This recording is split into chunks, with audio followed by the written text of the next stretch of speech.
Yeah, it's on phones. Yeah, that's right. I get tried. Sure.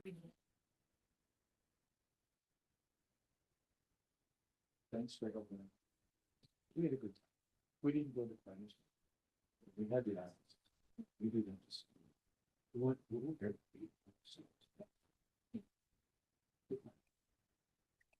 Excuse me. What? Question.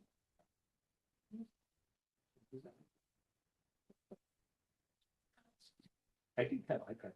We extend that. Good afternoon. It is 5 o'clock on October 15th, 2025. I'd like to welcome you to the Poulsbo City Council meeting.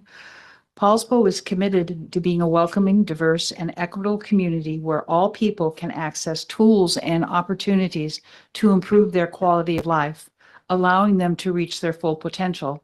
During its meetings, the Poulsbo City Council will use this lens to inclusively view its discussions and actions.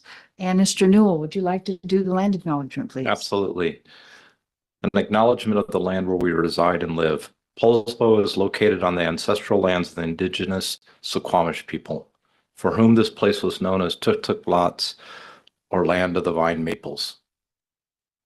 In 1854, Chief Seattle, every part of this soil is sacred in the estimation of my people. Every hillside, every valley, every plain and grove has been hallowed by some sad or happy event and days long vanished. Thank you. Now, would you stand as you are able for the Pledge of Allegiance? I pledge allegiance to the flag of the United States of America and to the republic for which it stands, one nation, under God, indivisible, with liberty and justice for all. The next thing on our agenda is to review the agenda, and as far as I know, the agenda is stands as presented, so I'd entertain a motion, please. Madam Mayor, move to approve the agenda as presented. Second. We have a motion and second. Mr. Tabor. Tabor, aye. Crowell, aye. Stern, aye. Eckert, aye. McVeigh, aye. Clift, aye. Newell, aye. Thank you, council. Now we're on to public comment. If you have comment for the council, please step to the podium. You have 3 minutes and state your name for the record.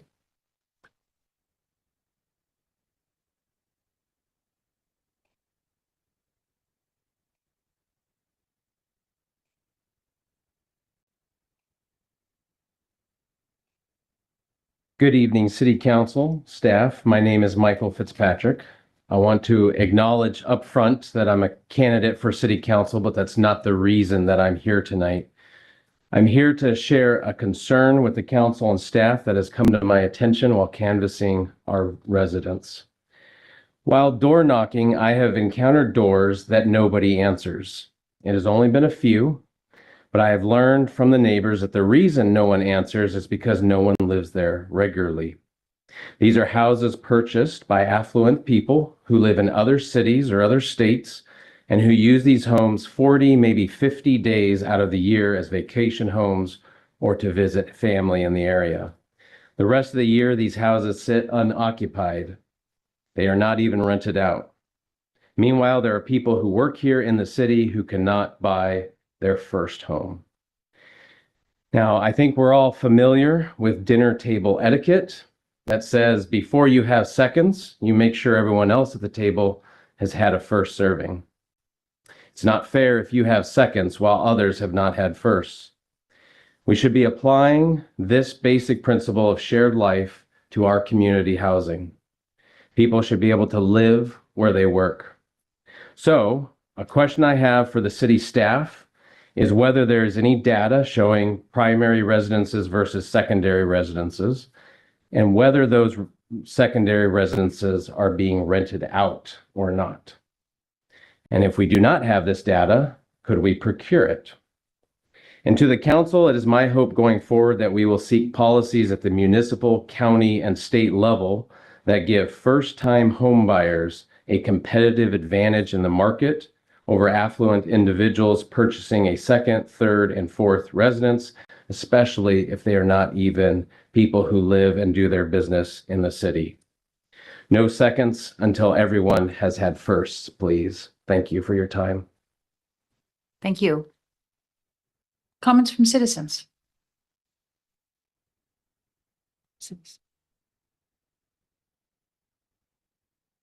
Madam Mayor, we just humbly request a little divergence from the usual public comment at this time. Okay, Good evening, council, members of the public. My name is Heather Wright. I'm the Planning and Economic Development Director with the Heather? city, as you know. Hold on. Yes. We need sharing turned on for Zoom, please.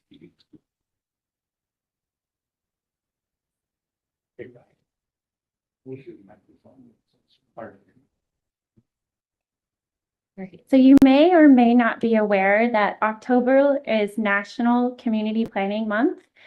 It is recognized by the National American Planning Association, and our state celebrates it every October by holding a statewide conference where planners gather across the state as an opportunity to learn about the latest trends that are happening. And we have many engaging discussions around topics that we touch on throughout the year, including housing, transportation, battery storage, etc. And every year at the conference, we have awards for achievements in the profession. You may recall a few years ago that Nicole Coleman, our senior planner, received an award for her achievement in the planning profession. I am pleased to share with our council, if you were not informed, that our mayor received an award, the Planning Achievement Award.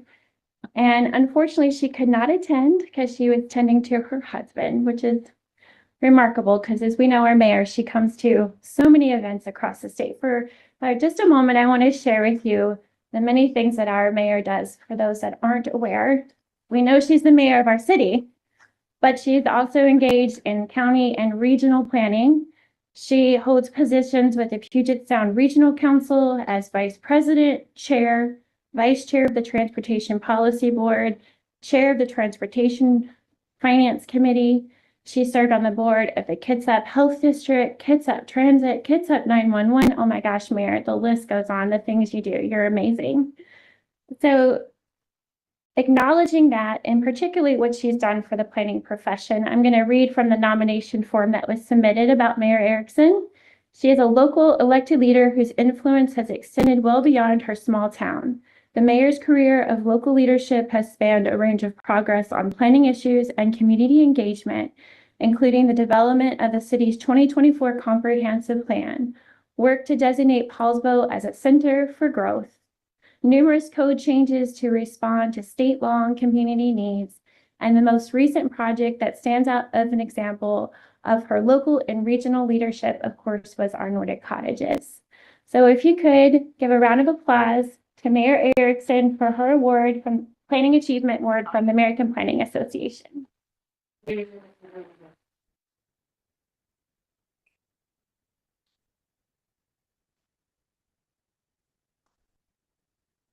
And I'll just say, as director, it's been an absolute honor working for you, and it's been a highlight of my career. So if we could go to the next slide, I just want to also share that our Nicole Coleman presented a session on the 3 Ps of planning. So Port Angeles, Port Townsend, and Poulsbo all shared their story of what they're doing to encourage many uses of housing within our community to provide variety and choices. We're taking a role, Poulsbo. You all, particularly council, have made some really bold decisions, and we were able to highlight the works that you've done in terms of allowing duplexes on corner lots, increasing height, creating a flex space on ground level of commercial, how you've been able to do the pre-approved plans. You help support all of these projects, council. So we were able to showcase and share that to inspire other jurisdictions that are small and mighty with strong leadership of what they can do to provide housing. So thank you so much for all that you do. thank you, Heather.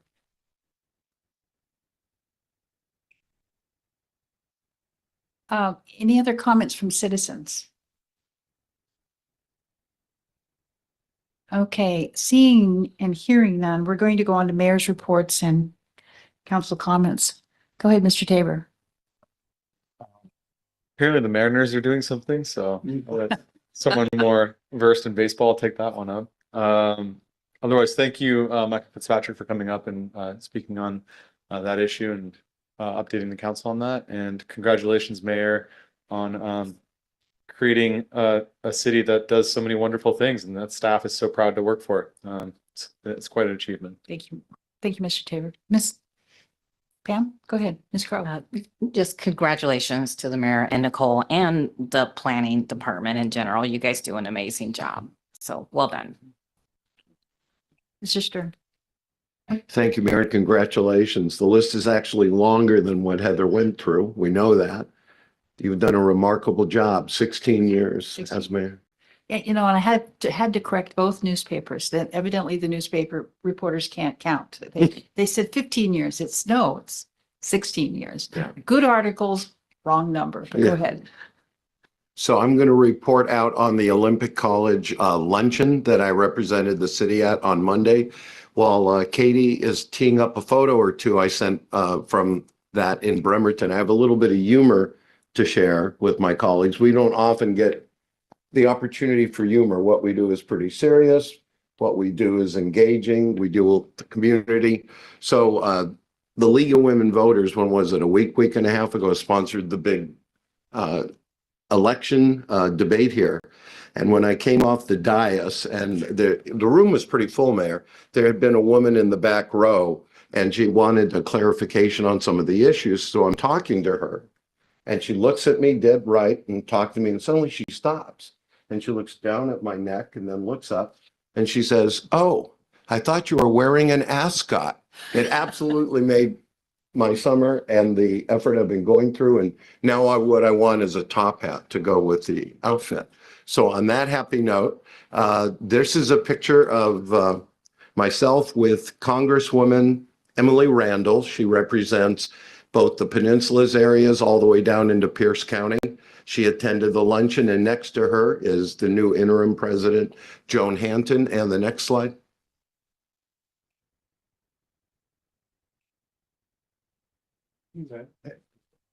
And this will be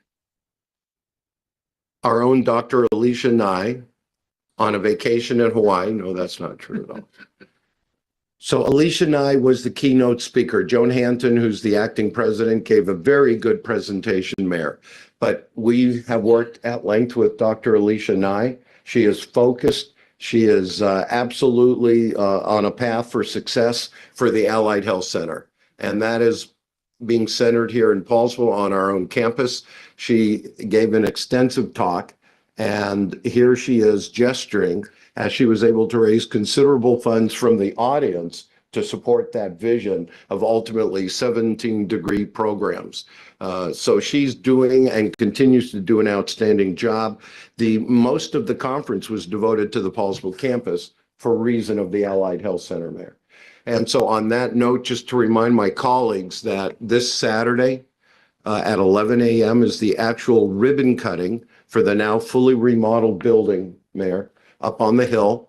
There'll be quite a few speeches, and then at noon, a tour of the remodeled facilities, meeting with some of the students. And then the college is opening it up at 1 p.m. for the general public who would want to come and tour and see what's happening up on the college campus. And that will go on for an hour or two so that the public is invited as well. So again, for my colleagues, if you're able to attend, and then we'll let our city clerk know if we have a quorum shortly before 11 a.m. And then the actual program from 11 to noon a tour for the invited guests, and then open to the public. And again, if you haven't been to the college campus, you keep going past the Home Depot, you keep going past Pickleball Kingdom, and you get up past the water tower, and lo and behold, there's a large college campus happening there. Thank you, Mayor.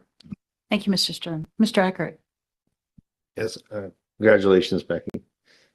Yeah, that work. I don't think Heather was here tonight. I was talking to a couple of the other department heads, talking about how much bragging I've been doing on the city and our staff, to the point where I think some other elected folks locally might be getting mad at me.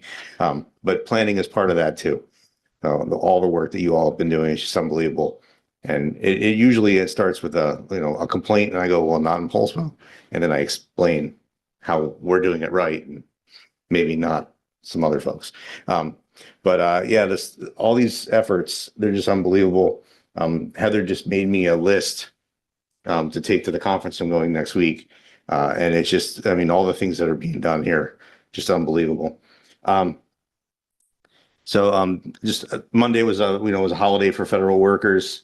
Of course, I couldn't take the whole day off, so I came in and had a nice sit down with our judge and talked about all the things that she's been going through since she took over the role, particularly some of the new challenges with our parking and photo enforcement. And so I had a good conversation with her, and she said she's going to be bringing us regular updates, which is good, and just kind of how all that's working. That was a good conversation. I had never really had a chance to sit down with Judge Tolman and do that in my time, so I enjoyed that. And just a couple folks mentioned, yes, elections are coming, so everybody please make sure ballots come out. Make sure you go out and vote. Even elections that are uncontested, everybody please vote. Voting is important. Thank you. Mr. McVeigh. Thank you, Mayor. Congratulations, Mayor. Congratulations to our planning staff. Well deserved, and I imagine that might be the first of a few different accolades that you receive prior to your retirement, which would be wholly appropriate after 16 years.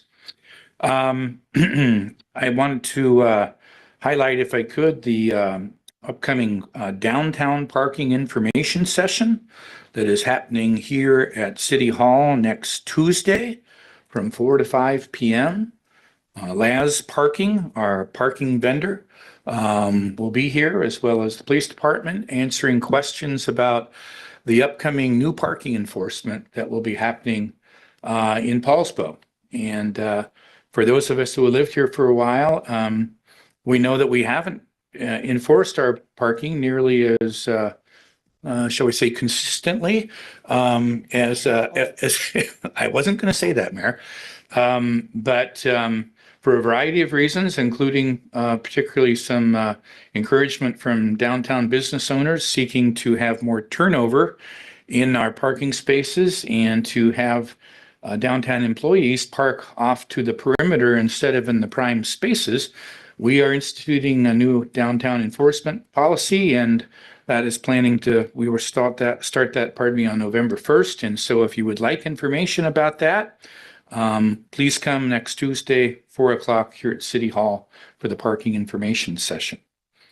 I think with that, I'm going to be quiet, and maybe we'll be able to see some of the Mariners game before the end of the night. Thank you. Go ahead, Britt. Nothing besides congratulations again, and it's well earned. Mr. Newell? Nothing tonight. Heather, I wanted to say thank you for being there and picking up the award. I had to be with my husband. He's been ill.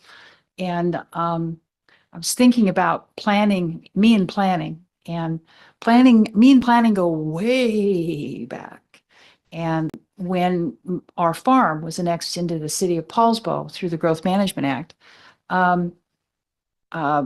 I started my career with planning. And one of the first things I did, even before I was on the city council, is I chaired a group of people. We got together to talk about stream buffers and how our critical area ordinance should function in the city of Poulsbo. Because when the annexation occurred up on the east side, now this is Knoll Road up on the east side. When it occurred, the stream buffers along Bjorgen and Lamolo Creek were only 25 feet in the city of Poulsbo. On the other side, in the county side, they were 150 feet. And I remember writing a very poignant email to the city council saying, basically, are you guys nuts? Because if that river floods, if that creek floods, they're going to flood all those new houses that you're going to build. And you're going to get sued because right on the other side of the creek, the county was smart enough to make it 150 feet. And that's kind of the beginning. And we chaired a group where we did a review of the critical area ordinance. This is clear back in 2007. And trying to figure out how the critical area ordinance should function in the city, because it's our critical areas, our streams, our tree retention, our retaining of green open spaces is absolutely just vital inside of a city. And so that's where I actually got started politically. Now, I haven't gotten it all right. I remember one conversation where I was at the Puget Sound Regional Council and they were asking for extra money to do the tunnel and get rid of the viaduct. And there was a huge multi-$100 million request coming through. And we were at this big table and they were sitting around and I voted against the tunnel. I said, you guys don't know how to tunnel. You're going to have a hell of a time with the tunnel. I didn't say that. I said, very politically, I said, Seattle is notorious for not knowing how to tunnel very well, I think is what I put. And I was right. The tunnel was a mess. It took forever, huge, expensive, $1 billion plus. But if you go down to the waterfront now, it's absolutely beautiful. So I was right about the tunnel, but I was wrong about the planning. It was the right thing to do. So planning is really critical as we move forward as a community. We really need to understand the interplay between our residential sectors and our business sectors and how they work with one another. They collaboratively evolve. Without strong residential communities, we do not have the customer base to support our commercial activities. And without great commercial activities, we don't attract residential development. So it's a balancing act. And in order to do that, we need great planning. And with that comes concurrency, which is the whole concept of when we build infrastructure concurrently. That's not after. That is with the growth, the infrastructure is built. And this city has been really superb at doing that. So the state hasn't. Did you know the state exempted themselves from the Growth Management Act? The state of Washington did. We have to build roads concurrently with growth. But the state of Washington said, no, we don't have to do that. They exempted themselves, as did San Juan County. San Juan County is not subject to it. But planning is critical, Heather, and you run a remarkable department. You are lucky to work with great colleagues. And frankly, this award is not an award for me. It's an award for the city of Poulsbo and the history of planners that have been here, that have written great comprehensive plan and implemented the plans the way they should be implemented. So this is for you, Heather, too. Okay. So that's all I have to say. So thank you very much. I appreciate you going and getting it for me, Heather. I appreciate it. So, okay, we're moving on to city administrator and department head comments. I forgot the board. Oh, I'm sorry. Board, I was being so It's okay. eloquent. I just forgot. Okay. Board and commission and outside agency reports. Anyone? Mr. Stern. I know you're unable to make it again on Friday. The Kitsap Regional Coordinating Council had its annual retreat. We were in Bremerton. We were accompanied by our city administrator, Rob Gelder, our public works director, Diane Linnaeus, prevailed on Councilman McVeigh, who is actually alternate representative if I'm not able to make it. And so kind of lassoing him in right now, Mayor, for the sake of continuity. I know we've also been discussing the role on continuity with the Transportation Policy Committee part of it, which is the root of the money distribution, which is absolutely critical. It was actually a business meeting, and that way we were able to avoid a second meeting in October at the government center. So scope of work for next year was approved. The consultant and expenses thereof. Really what we moved on to after a number of ordinary business items then was a presentation from each of the jurisdictions on where they are at, which projects they're undertaking, the implications, and we're able to ask questions thereof. City Administrator Rob Gelder provided an excellent report backed up by Dan Linnaeus. There were a lot of questions asked. And so the whole thing went very, very well, but it was rather long, right, Mr. McVeigh? Started early and went on long. Rob, anything you want to add as far as content in that regard, and any impressions from the other jurisdictions as well, Diane? I think the topic was good. It was great to hear from all the various jurisdictions. I think our approach really was to be a holistic well-rounded report to everybody in terms of what was happening from a public infrastructure standpoint, housing, parks, human services, et cetera. Whereas some chose to sort of focus solely on development. So it's just a point and counterpoint, but I think it was a good opportunity. And well done. Diane, any recollections that stood out for you? No, I thought it was very good. And while we were there, the county passed out their results of their survey that they did, and that was interesting. That's something that everybody can look up online. And they did have a couple legislative asks that impact Poulsbo. One was for 305 for, was it 15 million, Rob? And then the other one was 12 million for the Central Kitsap treatment plant upgrades. And if they were to get that, that would also reduce our share. So those were good things to see. Very good. And Councilman McVeigh, any recollection, please? One of my takeaways that I think a lot of people were not aware of is that the Port Gamble Sklallam tribe has received a fairly large federal grant, is my understanding, to do a feasibility study about improvements to the Hood Canal Bridge. And that could include anything from making it a better fish passage, as well as improved transportation. So I think we all should be watching that pretty closely. I think it'll be really interesting. And that was presented by the tribal chairwoman for the Port Gamble Sklallam, Chairwoman Caldera. Amber Caldera, and they're actually looking at alternate designs as well. It was quite an extensive presentation. It's more than just tweaking what's there. We'll see how far it goes, but that was a real eye opener. I guess the last thing I'll report on is the RAISE grant, which we're currently undertaking here in Poulsbo, Bainbridge Island. It goes all the way out to Port Angeles, Squim. It's the Olympic to Sound Trail. But the problematic nature of it right now, Mayor, because of federal implications, federal clawback, federal conditions that are changing. Diane Linnaeus was recognized for her able federal expertise once again. Diane, can you point out again where we're at with that RAISE grant and what we need to be watching out for?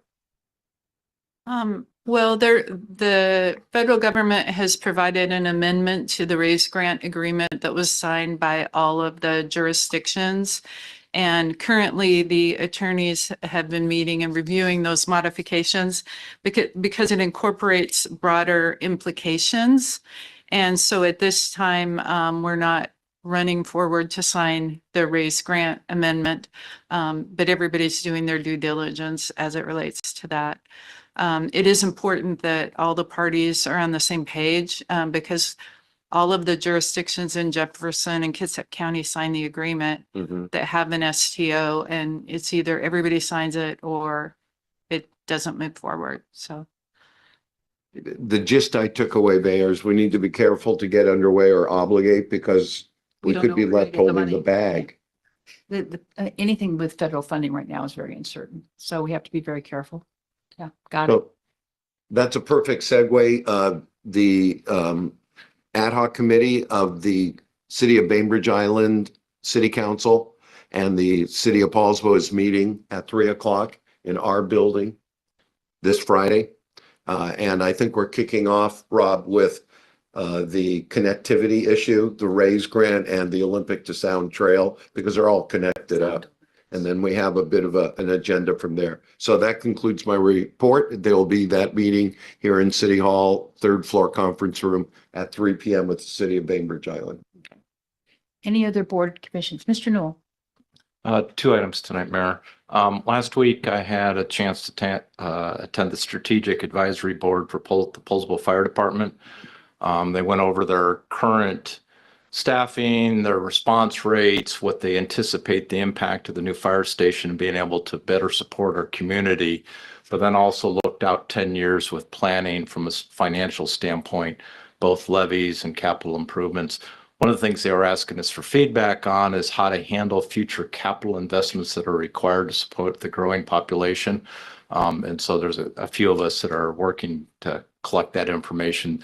There is the potential Poulsbo Fire may run a capital levy / bond next year to support future investments in their fire department. They're really working with the growth, and I mean, we've got to have them, so it's be interesting. Yeah, and it was good to see that they were looking at their response times and how we compared to everybody else and systematically looking at the neighborhoods they aren't supporting and that the investments they are making to make a difference. So it was a good discussion. The other ongoing issue is our school district, North Kitsap School District, is preparing to ask for additional funding next year, as is typical in the school district cycle. Last night, they had a meeting in Hilder Pearson Elementary seeking public comment on both their plans for basically the school support levy as we used to know it. It's the ongoing needs to fully fund our schools, to provide all those things that we expect to see in our schools. The school district here is on a 4-year cycle. The other piece, though, a little bit more interesting, I think, for many of us is what are they going to do about their capital investments? And so there was a fairly decent discussion last night on that standpoint. There was a good turnout tonight. They're up at Kingston Middle School. And for anybody that's interested, there is an ability on their website to provide feedback and input to that. But they are looking at February as potential dates to certainly go out for their EP&O levy, which is their school support levy, and then what they're planning to do for capital. How's their enrollment? Are they talking enrollment yet? Yeah, so this is the contrary thing. We talk about fire and the fact that they have more citizens to support here. That it's counterintuitive that we expect with housing, especially subdivisions, to be getting kids. Kind of big level numbers in the year 2000, so 25 years ago, North Kitsap had 7,000 students. This year they dropped again. They're down to 5,000. 5,000. So even though our population in the northern part of the county continues to increase, there's not as many students for a whole lot of reasons. Biggest one is demographics, but that is in turn driving to some small schools. Pearson Elementary is down to less than 250 kids. Can't do that. And same thing with Wolfley's below 300. Yeah. Suquamish is sitting at 300. And so there is an ongoing discussion. Kingston High is down to 500 students where they were at 800. North Kitsap High School just 5 or 6 years ago was 1,250, 1,300 kids. Now they're down to about 950 kids. So there's a robust discussion within our school district. That they don't wait too long like Bellevue did. If you're going to have to close, do it early on. You don't want to wait. I think I don't know who's first. Yeah, I was just gonna, I had actually thought about this after the last meeting because we were talking about joint meetings and planning. It's been a number of years since we've had a joint meeting with the school district. Yeah. So I was gonna suggest that maybe after the new year, we get that on the calendar and meet. There'll be at least one new council member and there'll be 2 new school board directors and new superintendent and new mayor. And so I think it's probably time. Because I think the last one would have been before I was on council. So Been a I was long on time. the board, so and then possibly just if we could start talking to Suquamish about when they want to meet next, because with holidays and all that might be difficult to schedule. Mr. Sternage, yeah. So I'm a little confused. Maybe the mayor, Councilman Newell, you can help me on the population demographic distribution. When I last served on the School Facility Advisory Committee, 2001, Island Lake property was purchased. It was never developed, Bridebleck.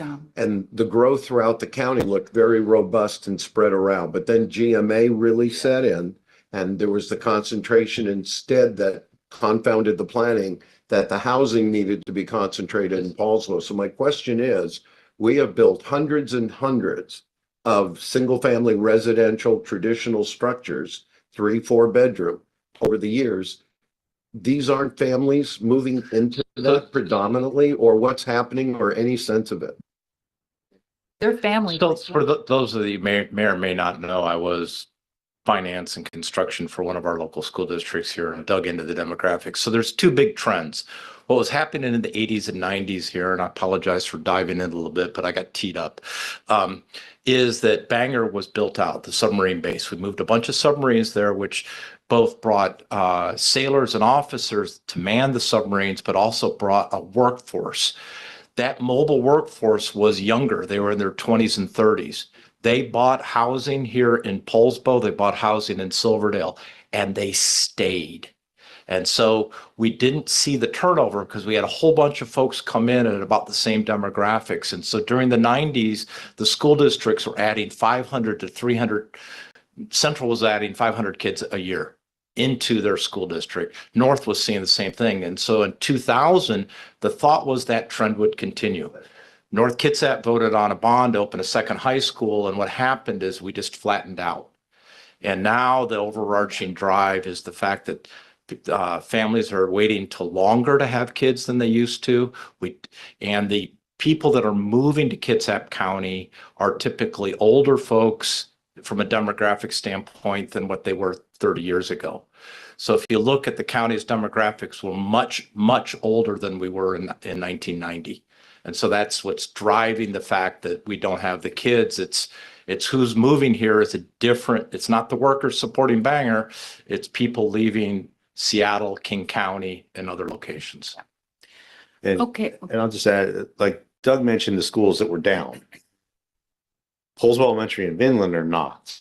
No, they're not. And so, Busted. right. And so, as you mentioned, the GMA changed the landscape, and the demographic studies that we did year after year in the school district showed the growth, and it pretty much was centered kind of, well, where the apartment buildings are going in. I mean, if you did the circles, Poulsbo is where the growth was. And so the Poulsbo city elementary schools are very well attended. Okay. You know, the high school starting to see there, you know, there was a kind of a Yeah. bow wave that dropped But off of the high still, school. just overarching, there's a drop. There's Yeah. 77 empty classrooms at the middle school here in town. Yeah, the student, There's I think the 300 student less count, kids in the high school. Yeah. It's just, it's the major trend. Okay. yeah, so they were this down like is- 50 kids this year. this- So it's, Back, well, we're going to rein you back in here because we have other things to talk about this evening. Okay, any other board and commission reports? Seeing none, we're going to move on to city administrator and department head comments. Rob, you want to kick it off? Thank you, Madam Mayor and council members. Just a couple of points. The parking open house that is taking place next Tuesday here in Chambers will actually occur from 4 to 6 p.m. So there will be a little extra time for anyone that wants to stop by and learn a little bit more. Going sort of piggybacking on Diane's comments related to the Puget Sound to Pacific and the RAISE grant, because there is the temporary injunction that has to kind of run its own course. So that we will probably be coming back to council with some additional information early next year as some of that continues to shake out and the dust begins to settle. Also, we'll make sure that Diane mentioned the community survey results that the county did. Some great information. We'll make sure that we get that out to all council members so that you have that to review as well. Because it wasn't just, it was the county inclusive, right, of all jurisdictions. So it's some pretty handy information that we could possibly use as well. And other than that, I will turn it over to Deb. Thank you, Rob. Go ahead, Deb. Just one comment. We are having a project meeting orientation from our software consultant to begin the process for going out for RFP for our software. So that will happen next week. And then we will start the interviews on our processes within the city to develop the RFP. We are moving. Okay, thank you. Who's next? Jeff? Good evening, Mayor, Council, community members. A few updates. Tree Board is met earlier this week, and so they're tackling the recommendations for the south end. They'll have a site visit tomorrow. They're very much looking forward to that project. The other good news that I got today is that 1.7 acres washtop property, the little one, not the big one, the little one, which I told the mayor was 60 to 90 days out. We just got the invoice. As soon as it gets paid, the deed's coming to us. So that is teed up. And the larger property, the 13.6 mitigation acres, is with the Assistant Attorney General's office. We've been told that it should come to us before the end of this year. So we're ahead of schedule, which is great. So happy to share that. 2 events to put on your calendars. Salmon are back. So Salmon Tours is November 1st at Fish Park. We have 14 community partners, including our very own Rachel Bowen, who's coming to present. And that's on November 1st from 11 in the morning till 3 in the afternoon. If you have nothing to do this weekend, we would love your help at a work party at Fish Park on the 19th from 1 to 4, cleaning things up and getting ready for Salmon Tours. And then if you want your heart to soar with joy, the littles, the preschoolers, we have a love letter event that we offer to the community every year in conjunction before downtown closes off for Halloween, and that's Spooktacular. So that's for preschoolers. We have 400 to 500 people who come, and that's going to be on Halloween from 3:30 to 5 at the rec center, and it's just adorable. Whole families dress up. It's a lot of fun. On the recreation side, we have in September offered over 128 classes, and a class can meet 1 time or 10 times. So we're tracking above average with demand right now, which is really lovely. And staff will be gone at the end of this month and the beginning of next month for a couple different conferences and trainings. Thanks, Jeff. Go ahead. Jeff, can you tell us when the LTAC committee recommendations are coming forward? Is that going to happen next week? Yes, thank you, Councilmember McVeigh. That is coming forward. 1 second, we had to bump it due to budget presentations, so we don't have 3-hour or 4-hour sessions. So that is tentatively scheduled for, hang on, I have it here. 1 second.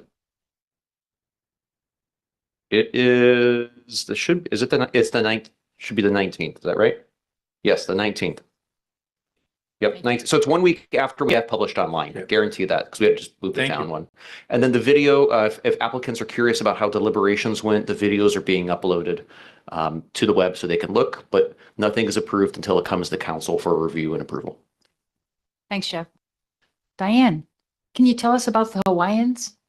Yeah, all 35 of them. So I had the honor of participating in a Kitsap show and tell to a delegation from Hawaii, Oahu.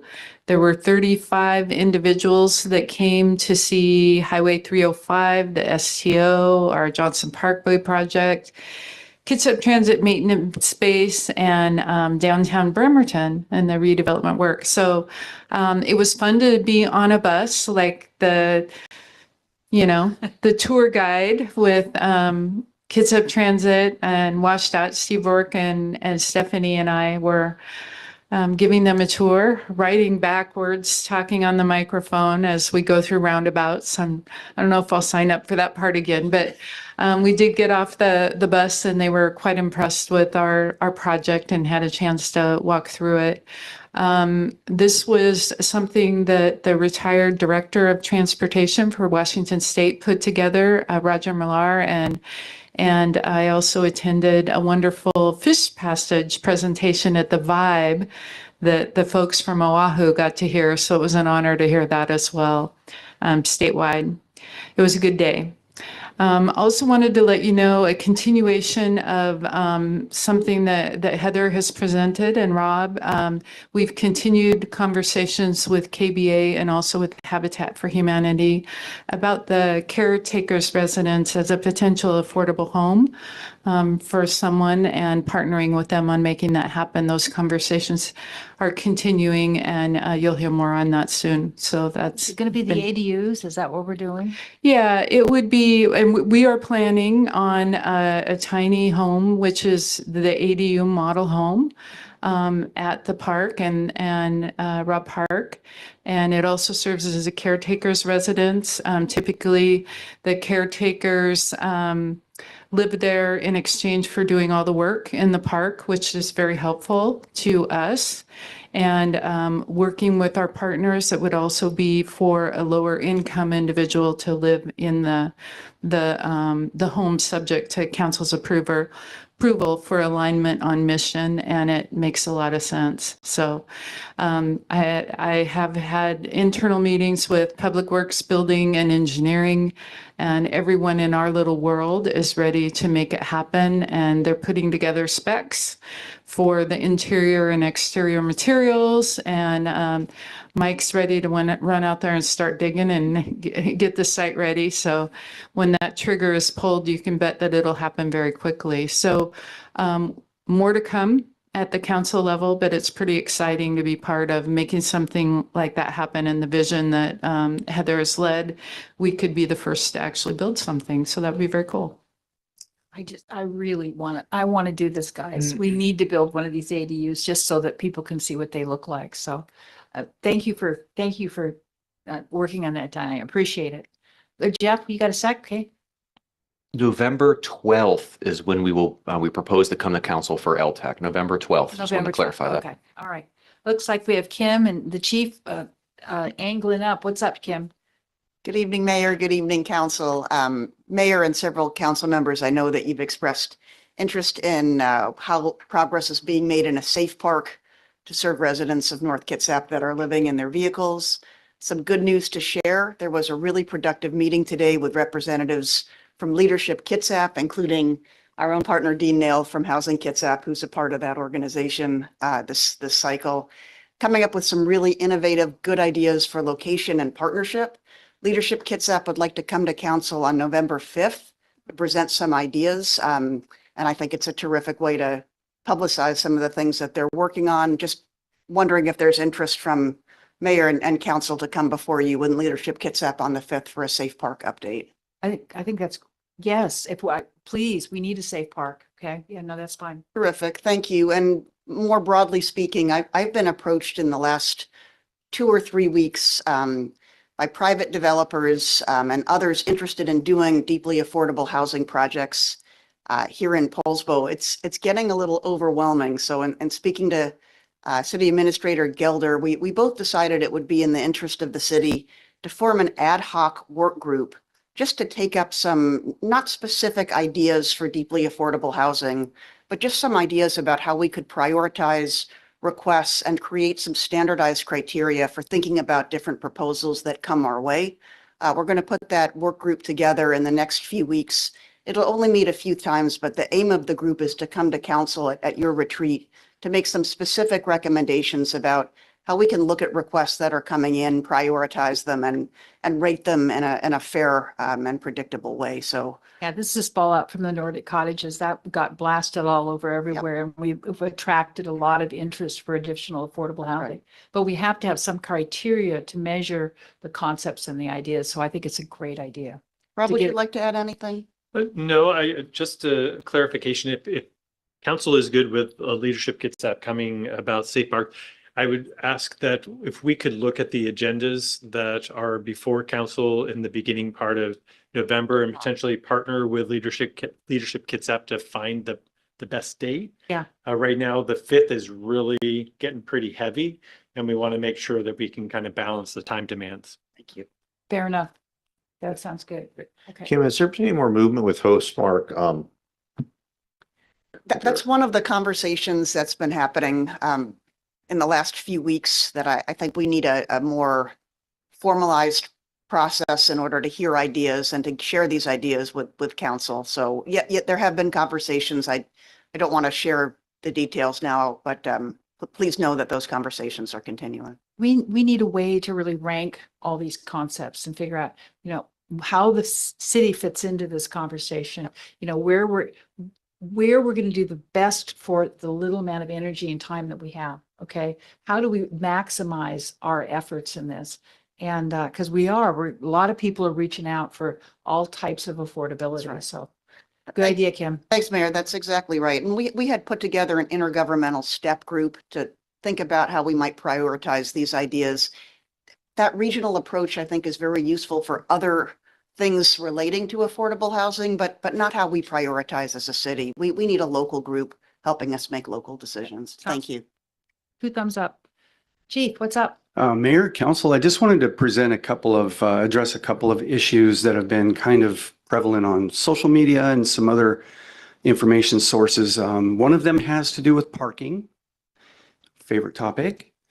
That is that the fines are up to $250. And I wanted to provide some clarification for that.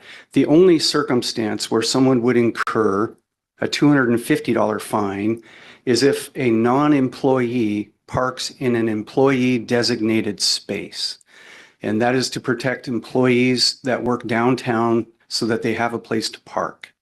That's the only circumstance where that 250 fine would be leveled. There's a few other RCW exceptions, but those areas are designated and they're clearly marked. So I wanted to clarify that.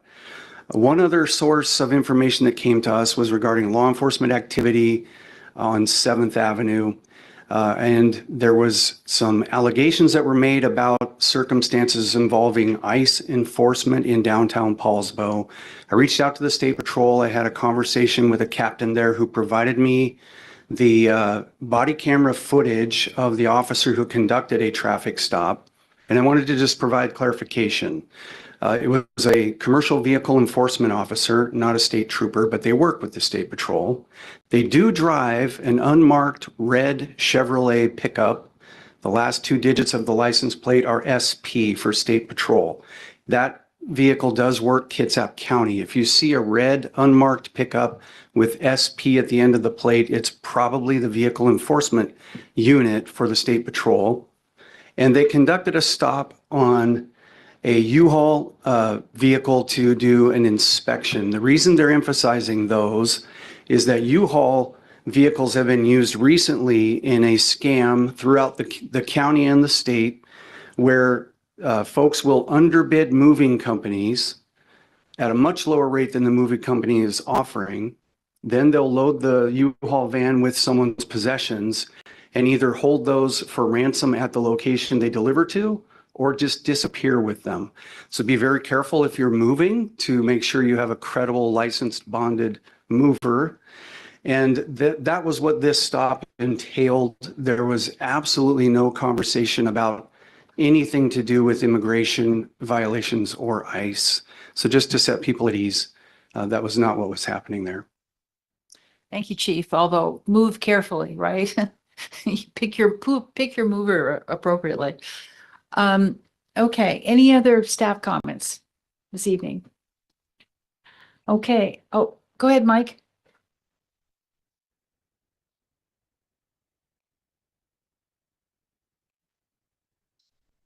We just want to let everybody know that the Wilderness Park Trail is closed kind of indefinitely. Not sure when we're going to open it. A tree fell down, took out the pedestrian bridge completely. That's going to have to be rebuilt, and being as it's over a creek and everything else, we're going to have to go through some permitting processes and this. So we have signage up, says area closed. We put some permanent blockades up today because people were just taking the barricades and throwing them out of the way. So anyhow, if you guys see or hear anything, that's the reason. Thanks, Mike. Those pesky trees, I tell you. Okay, any other staff comments?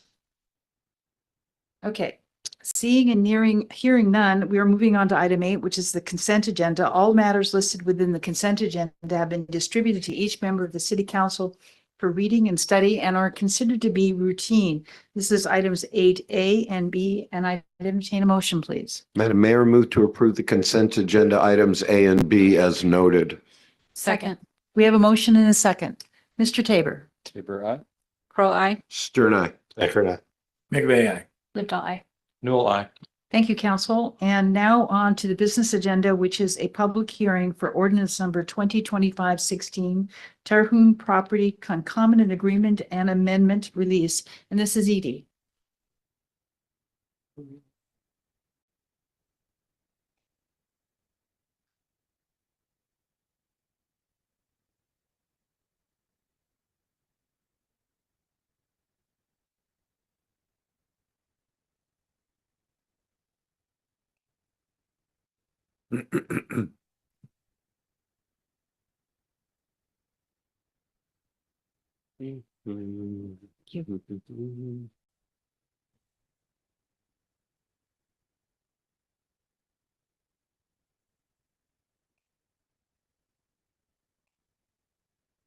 Thank you, Mayor. Mayor and council and members of the public, we're here tonight to have a public hearing to consider release of a concomitant agreement. And what a concomitant agreement is essentially a development agreement that's put on a property that has an associated zoning component. Some of these also have site plans associated with them. I'm having a hard time getting a little deaf here, Eden. Oh, I can't move that closer. I keep forgetting that. Sorry about that. Is there sound on it? I just have to, pretend I'm eating an ice cream cone or something. Yeah. So this proposal is for what was referred to as the Terhune Property Concomitant Agreement. There's also an amendment for that. The properties involved include the two properties that are Vikings Crest condominium, and there is a vacant property at the north end of 4th Avenue that's owned by Housing Kitsap. The property owners are also seeking to confirm that the tennis court would belong to the vacant property that Housing Kitsap owns, rather than Viking Crest condominium. When Vikings Crest condominiums were turned into a condominium, that tennis court was not included in any of the documentation, so they do not believe they own it. And they would like to be very clear that they don't. So the release of a concomitant agreement is a type 5 permit. This agreement was put in place by City Council with a site plan, and so it is taken away by removed, I guess, by City Council also. So if this agreement is released, any future development or redevelopment of property would be regulated under whatever current zoning regulations exist at the time the property comes in with an application.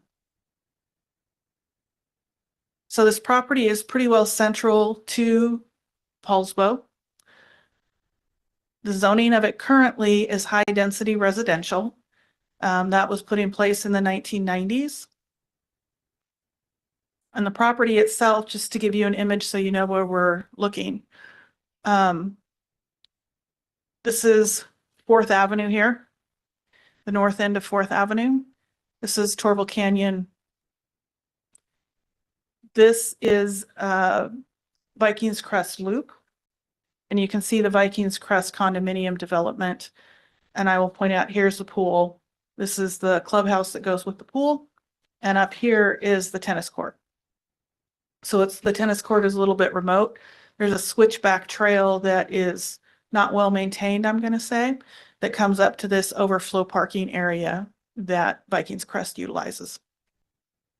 So in 1976, the property developer, Terhune, filed a request to develop a 172-unit multifamily housing project.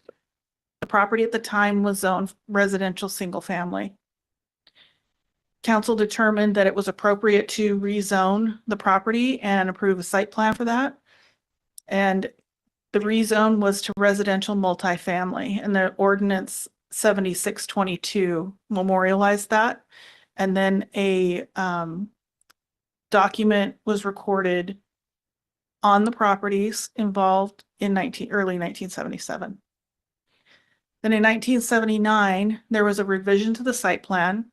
It was reviewed and determined that the concomitant agreement did not need to be amended for that particular revision. In 1981, there was another site plan revision, and staff and council determined that the concomitant agreement did need to be amended. So that amendment was recorded in 1981. That 1981 site plan revision was a new developer. So the property was sold. And then sometime in, I guess, mid-1990s, Housing Kitsap bought all 3 of the properties, continued development, and re-recorded the condominium sometime in that vicinity. So currently, city records indicate there are 120 dwelling units in Vikings Crest. They have the clubhouse with the pool. They have the tennis court that they don't believe they own. To complete that site plan, there would be 52 more units and a second tennis court developed on the north property that Housing Kitsap owns. So concomitant agreements are considered a contract. They're between the city and the developer. They are recorded on the property. and they are identified in title reports. A lot of people don't understand what they are, and when they read title reports, just kind of gloss over that. And it's not unusual to have people go, wait, there's what on the property I just bought? So it's not uncommon for that to happen. And then in order to convey the property with a clear title and develop or redevelop under current codes with a different plan, the concomitant agreement needs to be released. So thankfully, PMC has criteria that need to be met. Those criteria are reviewed beginning on page 10 of the staff report. And there are findings associated with each one of those criteria. So in conclusion, the planning staff has determined that the release of the concomitant agreement and its amendment are consistent with the code, and we recommend approval. And further, we recommend that the tennis court be associated with the north property that is owned by Housing Kitsap rather than Vikings Crest. So we have a few next steps here to hear from members of the public, and the applicant as well is here. And I just put the recommended motion up on the slide for you as well. Okay, what we're doing this evening is removing the concomitant agreement. Well, I think we discussed this in a workshop, so we have some pretty good understanding.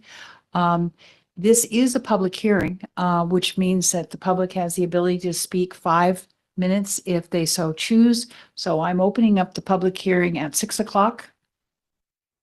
There's 2 people signed up to speak to the public hearing. The first is Susan Schischler. Do you want to speak to this, Susan? Okay. And Shane, do you want to speak to it? Yes, ma'am, if I can ask a question. Come to the podium, please.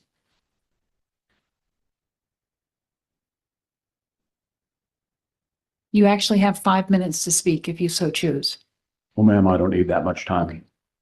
My only question is what's the reason we're moving to release this agreement? Is there a plan tentatively being proposed to do something different? And if so, what would that be? We'll discuss this after the council acts. But yes, there is. It's a plan that you'll like. Okay. Okay. Thank you. Any other public comments? This is a public hearing.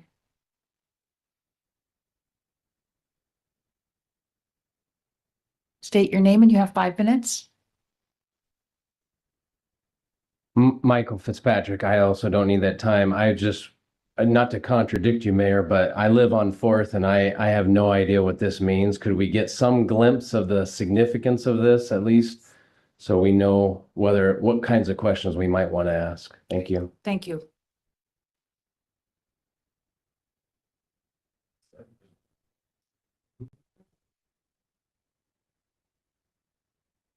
Missy, do you have something you need to say? Okay.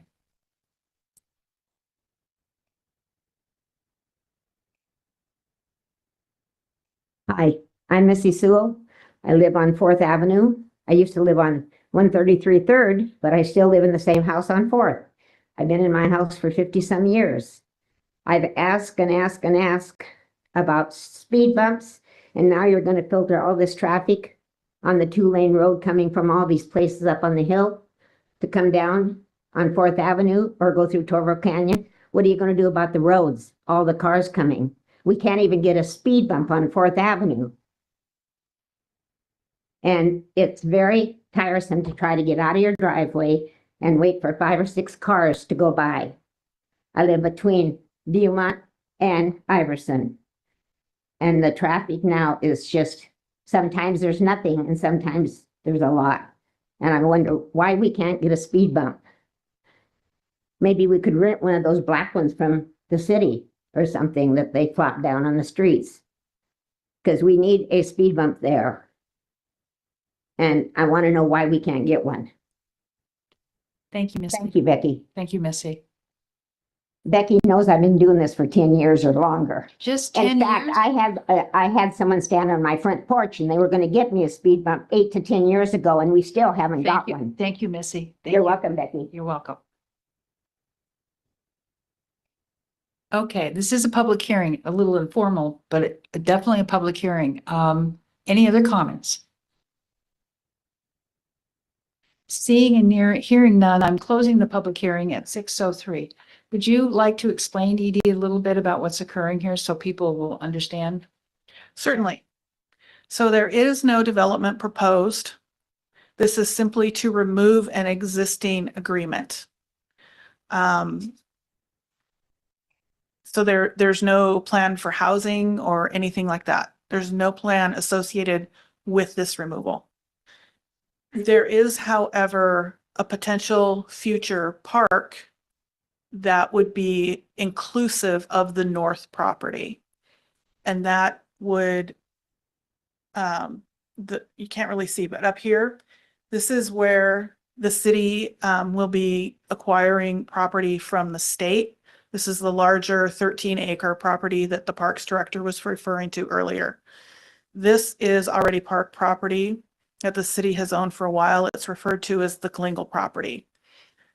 And to speak for the Parks Director here, the plan would be for putting trails and connecting these parks and potentially having an additional short segment on street link to Fish Park. So that is the plan. There is no development, housing, or anything that's going in there at this moment. Okay. Mr. Newell, go ahead. Yeah, let me just add a little bit more, Edie. Edie gets very technical, and I love that about your approach. The current owner of the property is Housing Kitsap.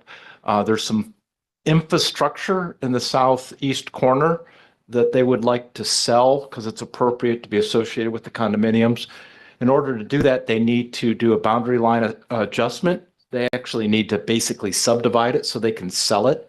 But with the concomitant agreement in there, they can't do that process. So what they're trying to do is clean up the boundary lines and maybe associate this. And then at a future state, we've talked several times about a park. This property is effectively unbuildable. It's been sitting unbuilt, with the development agreement for 50 years or so, 45 years. And so it's some future date. So realistically, back to a couple of the questions, this development agreement covered the whole parcel. In order to subdivide it, we have to remove that development agreement so that the parcel can be subdivided and a small portion of it can be then sold back to Viking condominiums. Do I have that right? Yes. Okay. That's okay. So what we're doing, go ahead, Mr. McFadden. Yeah, just to clarify, Edie, that this shouldn't really, we're not rerouting traffic, or this shouldn't impact traffic. Nope. And not to get too far into speed bumps, but we have a lot of neighborhoods that would like speed bumps, but the fire department and the EMTs really don't like speed bumps because they slow their response times. But I think that will be a topic for another night. Thank you. Britt, did you have something? Yeah, just another clarifying thing. I mean, you sort of said it with the trails, but if this was added to our existing park property in the future, it would be what we call a passive park. So we're not talking about a bunch of equipment, we're talking about trails, and keeping it forested as it is. So. Okay. Edie, I was going to make a motion. How's that sound? Mr. Stern wants a question, and then I would love a motion. Okay. I just have a general question, Edie. On these concomitant agreements, is it typical that they reside with the property until a point of sale? Otherwise, what they were conditioned for, if they were met, do we ever remove these just as a matter of like removing a lien on a property? Is this pretty typical that they'll ride 50, 60 years? So these are recorded on the property. So it doesn't matter if a new owner buys the property, they are buying the property with the concomitant agreement. So it stays with the property until it is released. Until we do this. Until we do something like this, yeah. Yep. concomitant agreements were used prior to what we call modern zoning, okay? So every parcel in the old Poulsbo, most of them had these agreements, and we've been systematically removing them. But everyone is different, and everyone has different pieces to it, so, go ahead.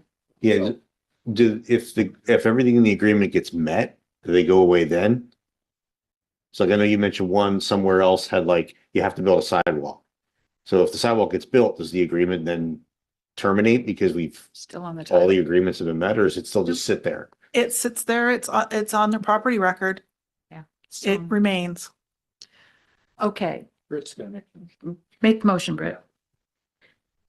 I move to approve ordinance number 2025-16, an ordinance of the city of Poulsbo, Washington. No, yeah, this is right. Okay, good. I want to make sure I'm reading the right thing. Poulsbo, Washington, adopting findings and conclusions, approving the Terhune property rezone concomitant agreement and amendment release, planning file P-09-11-25-01, authorizing the mayor to execute and record an instrument and release the concomitant agreement, providing for severability and establishing an effective date. Second. We have a motion and a second to release the concomitant agreement as presented this evening. Any other questions from the council? Hearing and seeing none. Mr. Tabor. Tabor, aye. Pro I. Stern eye. Packard eye. McVeigh, aye. Lived I. Newell, I. Thank you, council. Thank you, Edie. Thank you, Edie. Now we're moving on to a public hearing for revenue sources, and this is Deb Boer.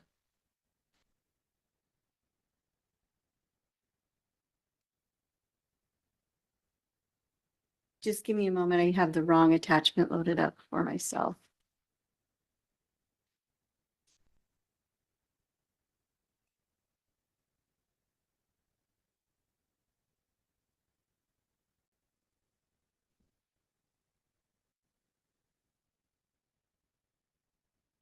Do you want me to open the public hearing before or after the presentation, Deb? Preferably after. Okay, thank you.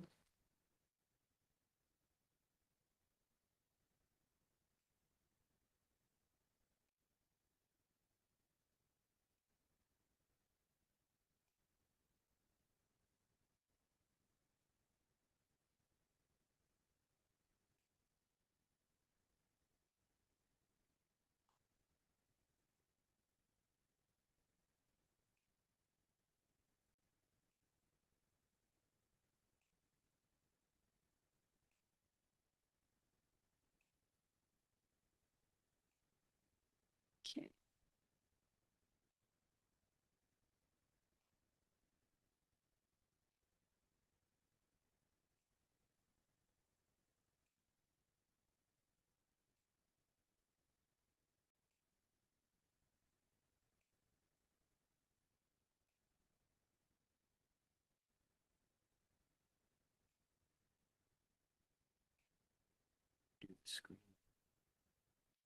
Which is, okay. Then you can pick which one you want.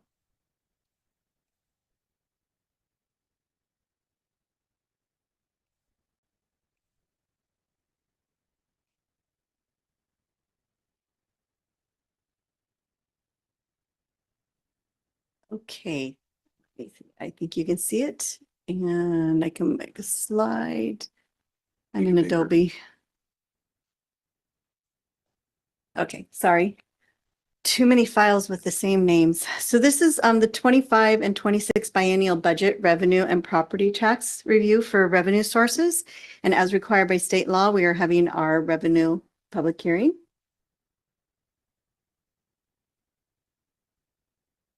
So the first thing I do is I review what is in the budget for the 25 and 26 projected revenue sources. So as you can see, this is every fund, general fund, our special revenue funds, enterprise funds, capital project funds. So in 2025, we have projections of a little over $78 million. And in 26, we have projections over $58 million. And as you can see, much of the difference is in the capital projects, depending upon what we have planned for those years, the grants, the debt proceeds associated with those. Those will be the largest variables. You can see in our special revenue funds and general fund, many of our operating funds, those stay pretty consistent. So some of our new revenue streams that have been added over the last couple of years is we have the brand new business and occupation tax that was implemented mid 2024, transportation benefit district, which much of it is used for the neighborhood streets, and a portion is used for the operations and maintaining our current streets that we do have. That included the car tab fees of $20, the 1/10 of 1% for the sales tax, and those do go into restricted revenues for those specific purposes. We had the affordable housing tax, the 0.1 or 1/10 of 1%, and we are utilizing those for the Nordic cottages and some ongoing debt. And we can use up to, if you remember, the council passed a resolution utilizing up to 40% for behavioral health and future housing projects. We also have traffic camera infractions, which we're continuing to, I think, finalize getting the third camera just installed this year. We had the marijuana excise tax as we changed our zoning to allow those facilities. And what we didn't implement yet is a solid waste utility tax, but we had talked about that coming in 26 or 27 as we move forward with the solid waste and transitions. So the potential new revenue streams that we haven't implemented at this point is a levied lid lift. And as we get further into the presentation, you'll see where we talk about what our property tax rate is. That allows us to bring our property tax. At this point in time, we are collecting a little over $1.02 or $1.03, and that would allow us to collect the full $1.60 rate, exceeding that 1% above the highest allowable levy. This does require a vote of the citizens, and at this point, I don't believe we have an intention to run that ballot issue, but it is a potential revenue stream. Parking fees, this also, you could add an excise tax onto the parking fees if we were to charge for paid parking. Many of the cities do have that excise tax on top of that. We are at, the plan is to implement some of those parking fees, I believe, in 26 with councilor's direction. Voted debt, these would be for specific projects, which we had talked about. It possibly could be used for some, if you wanted to build a public law and justice center, but it would require a vote of the people, and the property taxes for that debt purpose would collect it to make those debt payments. Again, an increase or decrease in your utility tax for water, sewer, solid waste, and storm drain. Those are with a councilmanic action. If you chose to increase utility taxes on those others, that would require a vote of the people, and that is such as your telephone tax, your electric tax, and those other types. Increase in car tab fees. This is a councilmanic to $40 after the transportation benefit district fees have been in effect for more than 24 months. So we have kept them at $20 through 25. We could address this in 26 if we wanted to, because they did become effective in January of 23. Yes. Debbie, what's an estimate on the revenue if it was increased to 40, round number? It would double ours. And when we first started talking about these, we had an estimate about 100,000. We have collected, I believe, a little over 200,000. So our revenue stream is much higher. So that is an additional 200,000 if we were to raise those fees. And then you can do by a vote of the citizens up to $100 for those car tab fees. Criminal justice sales tax increase. This has been at the latest legislature, which City Administrator Gelder brought forward, is we do have the possibility to do a councilmanic action of raising the 1/10 of 1% for criminal justice purposes. So the projected 25 and 26 revenue sources and focusing on the general fund. So as you can see, we had $17 million, a little over $17 million in operating revenues projected in 25, and in 26 we have 18 million at this point. And keep in mind, the budget is still a work in process, which is why we are having a public hearing, and we'll continue to work with council through the budget process. Why we have some variances between 25 and 26, grant revenues. We had grant revenues coming in for some of our HHH programs. We had some grant revenues for some development and planning professional services. So those are some of the variables. Traffic cameras, as we talked about, those revenues are growing as we implement each one of the cameras. Parking enforcement, we've already started internally doing some parking enforcement, and we'll continue that forward. So those grant revenues have been increasing slightly. Property tax, that has, as we get the latest numbers from the county, which we will get to in a few slides going further, is our property tax increase that we projected and built in to our estimates at this point based on the assessor's latest information. So looking at the spreadsheet, as all finance people love Excel, we can look at the 24 actuals, the 25 budget and the 26 budget, and looking at both of those numbers combined because we do adopt the budget with the 2 years of 25 and 26. So we are still in those planning processes to amend those to this mid process. So as you can see, most of those revenues in the general fund are pretty consistent, with the exception you'll see in 26 where our grants are not projected because we are, not that we won't receive them, but we are still working on them and they're not officially approved yet. It's anticipating we act conservatively and are not putting them into budget until we know we're pretty close to receiving those. Fines and forfeitures, those are growing quite significantly between 24 and 25. And you can see much of it is due to the camera activity, and also it's due to more enforcement being out with our police officers out in the force. And the miscellaneous revenues are primarily investment earnings. And so those have changed. We bumped all of those up in 26 based on our 25 activity and also the size of our portfolio growing. So now is, I know a much topic, and I do want to remind you that we will be coming forward with a future council meeting talking more specifically about the business and occupation tax, because the council will need to adopt the model ordinance with the state laws that are put in place. We just received a draft from AWC today and are working those forward. So most likely you will see that in November and December. But I know that everybody has been very interested in what is actually trending with their business and occupation tax. So I wanted to spend a few slides addressing this new revenue stream that we had. So the revenue was allowed by council action, and the revenue was intended to allow the city to operate and provide existing and improved services. As you know, we've been planning to use reserves and with the hope of growing some of these revenues to support that deficit or that gap. So we did specifically fund our brand new city administrator. We did fund our police officers to grow that force, and then also some soft staff and software subscriptions to support administering the program. We had an FTE delegated to the business and occupation tax, and we also need some software to do that, as well as the online portal for submitters.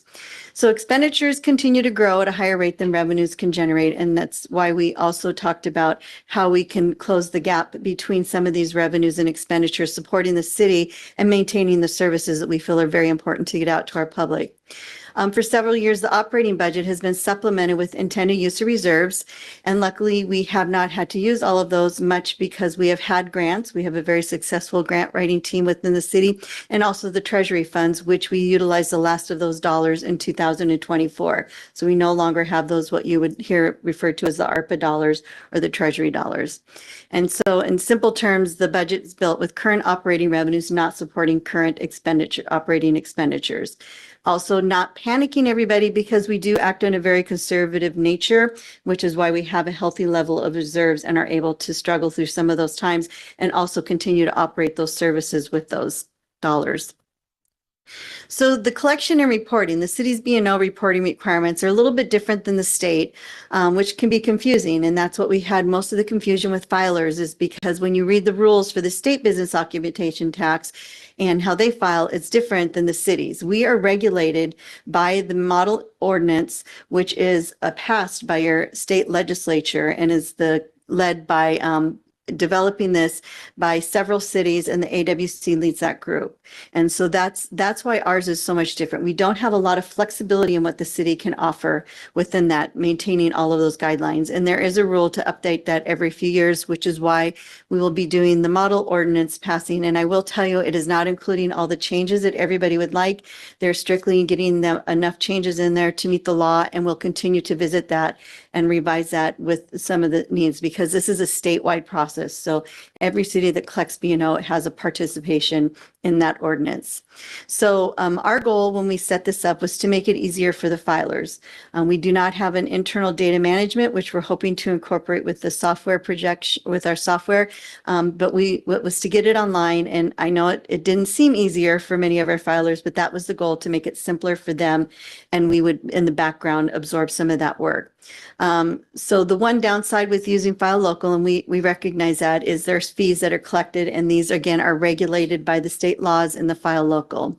And so again, in order to subsidize that, if somebody does not want to pay that fee, they do have the ability to mail their form in, to pay online in our City of Poulsbo portal, which does not charge that, or there's drop boxes to the city. We have one finance person, Gretchen, who spends a lot of her time helping people with these returns. So if anybody struggles, I encourage you to reach out. We are here 24, or not 24/7, but we're here 5 days a week. Mentally, I think we're here that much, but not physically. So. And so what we wanted to remind everybody is no penalties and interest were charged for 2024 submittals. We wanted a grace period that we internally established so people were able to get used to the practice. And so if they were received or postmarked by April 30th, there were no penalties assessed.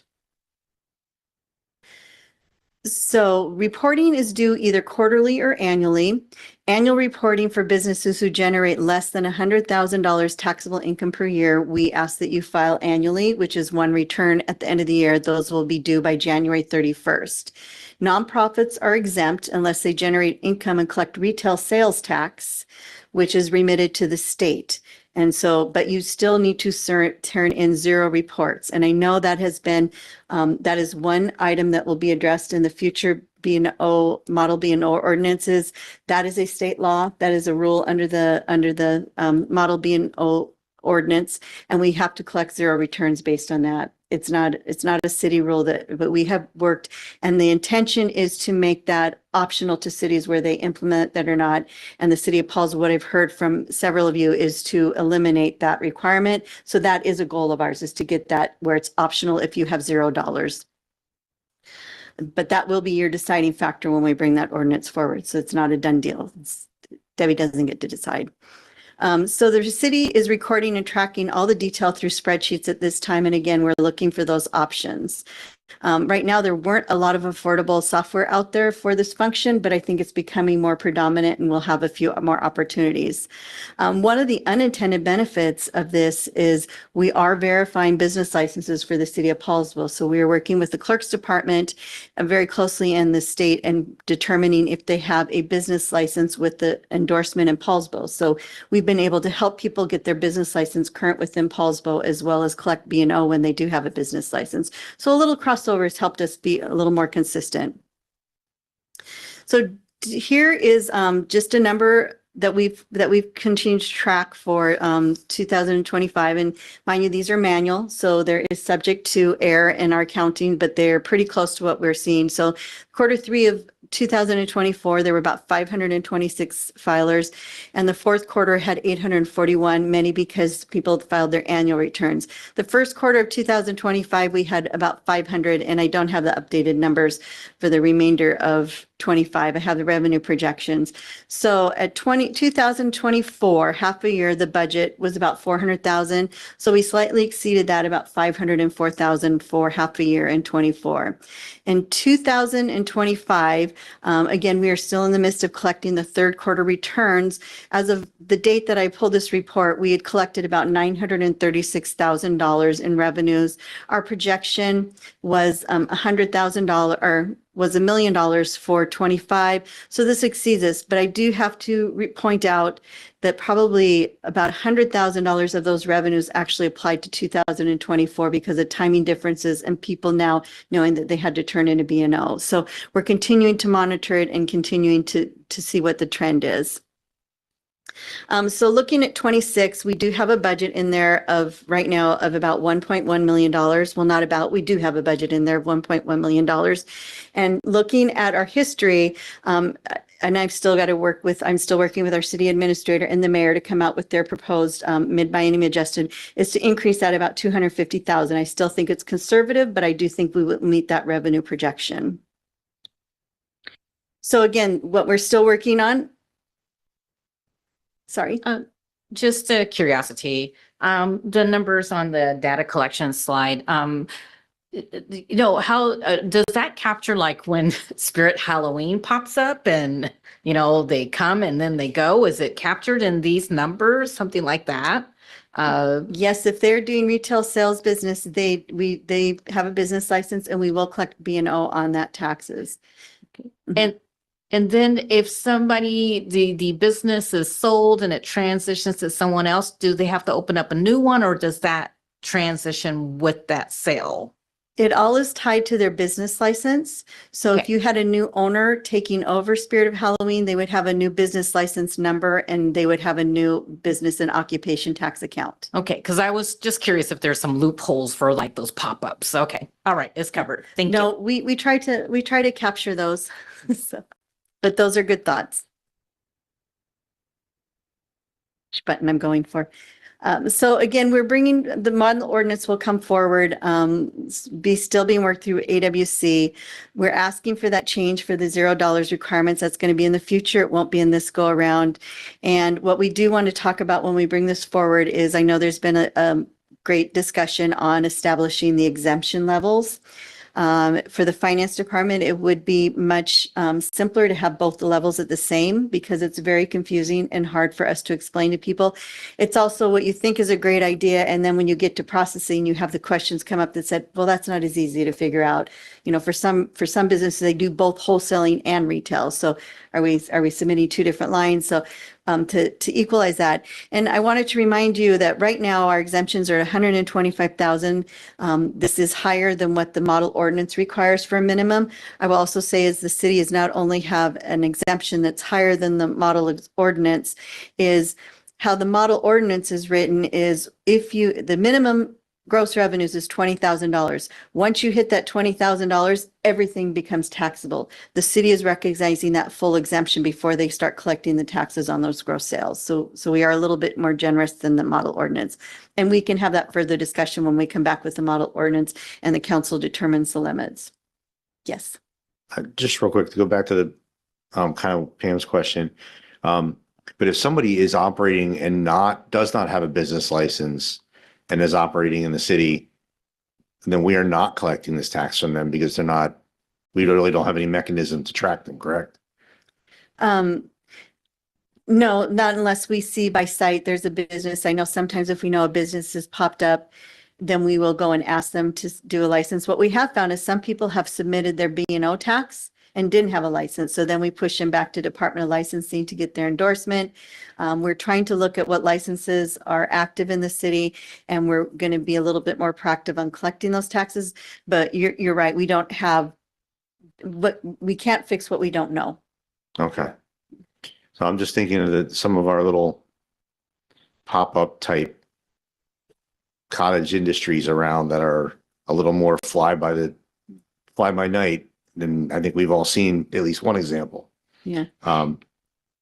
That is not doing things necessarily by the books as they should, is now also not contributing to this. Yeah, you're correct. If they're not doing it correctly on the one end, it probably could encourage them not to do it on the other end. What is nice about our business license system beyond in the BLS, at the state level, which we had to go to years ago, is it makes it much simpler for when businesses set up their business license. They now they understand the endorsements for each city that they have to pick. Whereas before that, they had to file a business license with the state and they said, oh, we got a business license, and not knowing that Poulsbo had a separate license. So at least that has become a little bit so people can visually or pick that up. So we are doing more licensing because of that. Do you have another question? Oh, keep going. Okay, sorry. Are you just waving? So now's the really fun part. This is when we're talking about, these are all our revenue streams. So you can see this excludes our beginning balance. So it excludes what we consider our reserves. And looking at the general fund revenues, you can see that 73% of our revenues are supported by taxes. And we are a service agency, and so we utilize those taxes to serve our citizens and provide those services. And now talking about the property taxes, and this is where I like to take a good picture of our neighbors. I'm able to gather all of this information through our Washington State Auditor's Office. This is why we do our annual filing.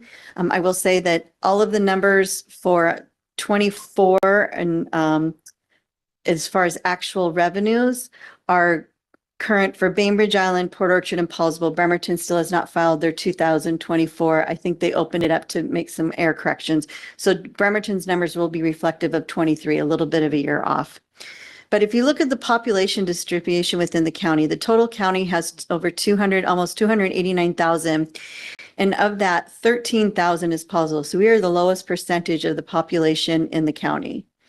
And knowing that too, is we provide a lot of our services for those county residents, specifically in our Park and Recs program, our parks, our streets.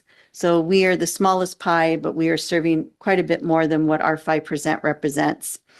Looking at the population to the growth, showing the change. So we actually had the lowest, or not the lowest growth. The county had the lowest growth from, it's actually from 24 to 25. I missed the title change up there. So you can see that we did have growth, but much less than our neighbors. But in the past, we were probably higher than many of our neighbors. So we just continued to trend in that direction. Then looking at the assessed values of the city of Poulsbo and our neighbors. So we are a little over 3.2 billion, right, in assessed value. And the county has 64 million. Of the entire county, Poulsbo accounts for about 5% of that assessed value.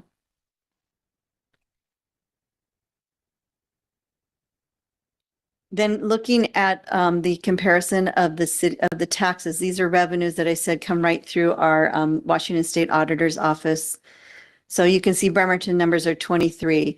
So property taxes, again, Poulsbo is the lowest collector of those property taxes. We have the lowest population, we have the assessed value that's probably the lowest in the county, so the property taxes would follow that.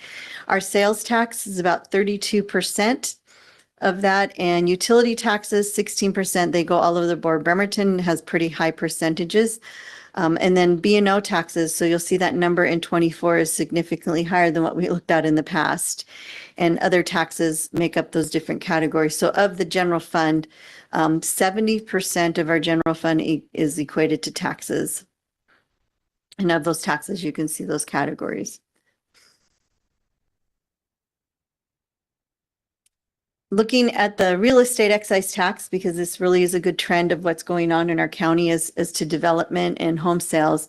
So Poulsbo has, and those are specific, those are special restricted revenues that we can only use for certain purposes. And so you can see our collection has still grown over 24 to 23 and 22, and we'll continue to monitor those numbers. We'll come forward with the third quarter variance report and show that. So we're staying pretty consistent in 25. It is slowing down a little bit, but pretty consistent. Now, how we calculate the property tax is very confusing in the state of Washington because everything is established by a levy. So when we request our property taxes from the county assessor, we don't request a rate. We back in, we know pretty close to what our rate is, but we request the levy, which is the entire gross amount of the property taxes that we collect. And then the county calculates that rate for us based on the assessed value that they've gathered, the new construction. So the state law allows for the property tax to be increased 1% above the highest allowable levy. And most of the times that would be your prior year. So in this case, our highest allowable levy, and it was generated in 2025, was a little over $3.2 million, creating an increase, that 1% for the city. So when you say that 70% of our funds are increased from taxes and supporting our services, that 1% equates to a little over $32,000. It's not a lot of money. Why your property tax assessment grows, or why your levy grows, is because what you're able to do once you get above that 1% above the highest allowable levy, you add your new construction in, and that's the value of the new construction that occurred in 24, and you multiply that by the prior year's rate, and you add that to your tax levy. So that equated to $61,000 for 2026. creating a property tax levy with some tax refunds, a little over $3.3 million. Estimated refunds, that comes directly from the county. And I don't understand it enough to explain it to you. We take the county's numbers and go forward in that direction. So creating a levy in 2026 for a little over $3.3 million. Our assessed value as of October 25, and the counties with their software now, we get pretty close to that final level at this point in time, but it could fluctuate a little. So our assessed value is over $3.2 million. Billion, sorry, yeah, you're correct. What's a couple zeros? And what you do is you take that assessed value and you divide it by $1,000, and then you divide that by your assessed value to get your rate. So so we are anticipating to collect a rate of a little over $1.02, $1.03 for next year's for the city of Poulsbo. If you were to have a home that valued at $400,000 in the city of Poulsbo, the city of Poulsbo property tax will be $410. Now, I know everybody says, wow, my property taxes are much higher than that. And that is because this is just the city's portion. We still have everybody else's portion to add to that. So looking at the change of our rates and our assessed values over the years, you can see that our rate in 26 is slightly higher. And that's because as the assessed value continues to grow at a slower speed, you back into that number, the calculation. So it's slightly higher, and that creating that $410. And it's all based on the assessed value and that 1% above the highest allowable levy. So here's a good graph that shows how our assessed value has been growing. And so as you can see, from 2016, we had a pretty steep incline of the value of homes. 25 and 26 are flattening out. You can see that our assessed value is starting to flatten out. And then new construction, that's very variable. So 24 and 25, I would say, are anomalies. We had a lot of construction going on. That is not going to be your average level. When I look at the average level for new construction, it's more between 36 and $40 million every year. So we are slightly above that again in 25, 24. But that's a good chart showing our history. So how we get to the rate, and the city is able to collect $3.60. That is a maximum rate that a city may collect for property taxes. But if you have a library annexation, which we have a library district, you reduce that by 50 cents because they are their own taxing body. You have a fire annexation, we have a fire district, they are their own taxing body, so we reduce that city tax by $1.50, creating our city of Poulsbo maximum tax rate at $1.60. Excuse me. So looking at the property taxes, and that's why I said is, although the city's property tax, and these are 2024 numbers or 25 numbers, because the assessor hasn't put out the 2026 assessment book. So just keeping in mind, that's why these numbers look a little bit behind, that rate looks lower. So as you can see is the county, everybody pays into the county tax. And if you're a county resident, you then would pay for your county streets. So these are just the cities. So every city resident any resident within the county pays that 89 cents. State schools, this is a state school levy. So that's $2.46. Everybody in the state pays that $2.46 toward your state schools.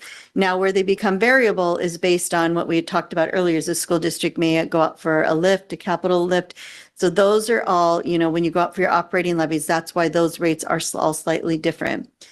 So depending upon which district you live in is what your school district rate is. The ports, 3 ports is those they have their capacity and their assessed values they have to maintain under their particular rates. The fire districts, this includes the EMS levies. So you can see that they're collecting above that $1.50 that they have their maximum because they have the EMS levy that they went out to vote for. The PUDs, they regulate they're the water purveyor through the county. They take a portion of your sales tax. And the library districts, which again, they have the maximum rate of 50 cents and they are collecting 27 cents of that 50 cents. And Bainbridge Island actually has a voted Metro Park district, so they have a 73 cents going to that. And here are the city rates down below. So Bainbridge Island, you can see their rate is much lower, and it's because if you remember looking at their assessed value, is much higher than ours. And so when you do that calculation, it pushes that rate down. Then Bremerton's rate, you can see, is quite a bit higher than that $1.60, and that is because they have a fire district. They do not have a fire district. They maintain the fire department within the city. It is a city-operated fire district, so that's why they are exceeding that $1.60. Port Orchard is pretty close there, $1.12, and Poulsbo was $1.01. As we did till 2003, right, Debbie? We had, the fire department was internal. Yes, we had a fire district. I don't remember. I think it was earlier than 2003, but yes, we used to have the fire district until the voters said we'd like a separate district. Yeah. Doug, go ahead. Mr. Tabor? Could someone fill me in on, so you explained that, like, the higher assessed value of Bainbridge causes those numbers to be lower rates because obviously then that'll multiply by the assessed value. But why is the fire district almost half or more than half, or we're more than double, sorry, what their rate is on the fire district? For Bainbridge Island? Yeah, it's 0.95 versus our 2.0. Because if you've ever seen the fire districts when they go out and they said, will you vote for our levy lid lift? And they might vote an EMS levy in there. That's why. Yeah. They'll be going out for a large levy soon. Okay. It's not high enough.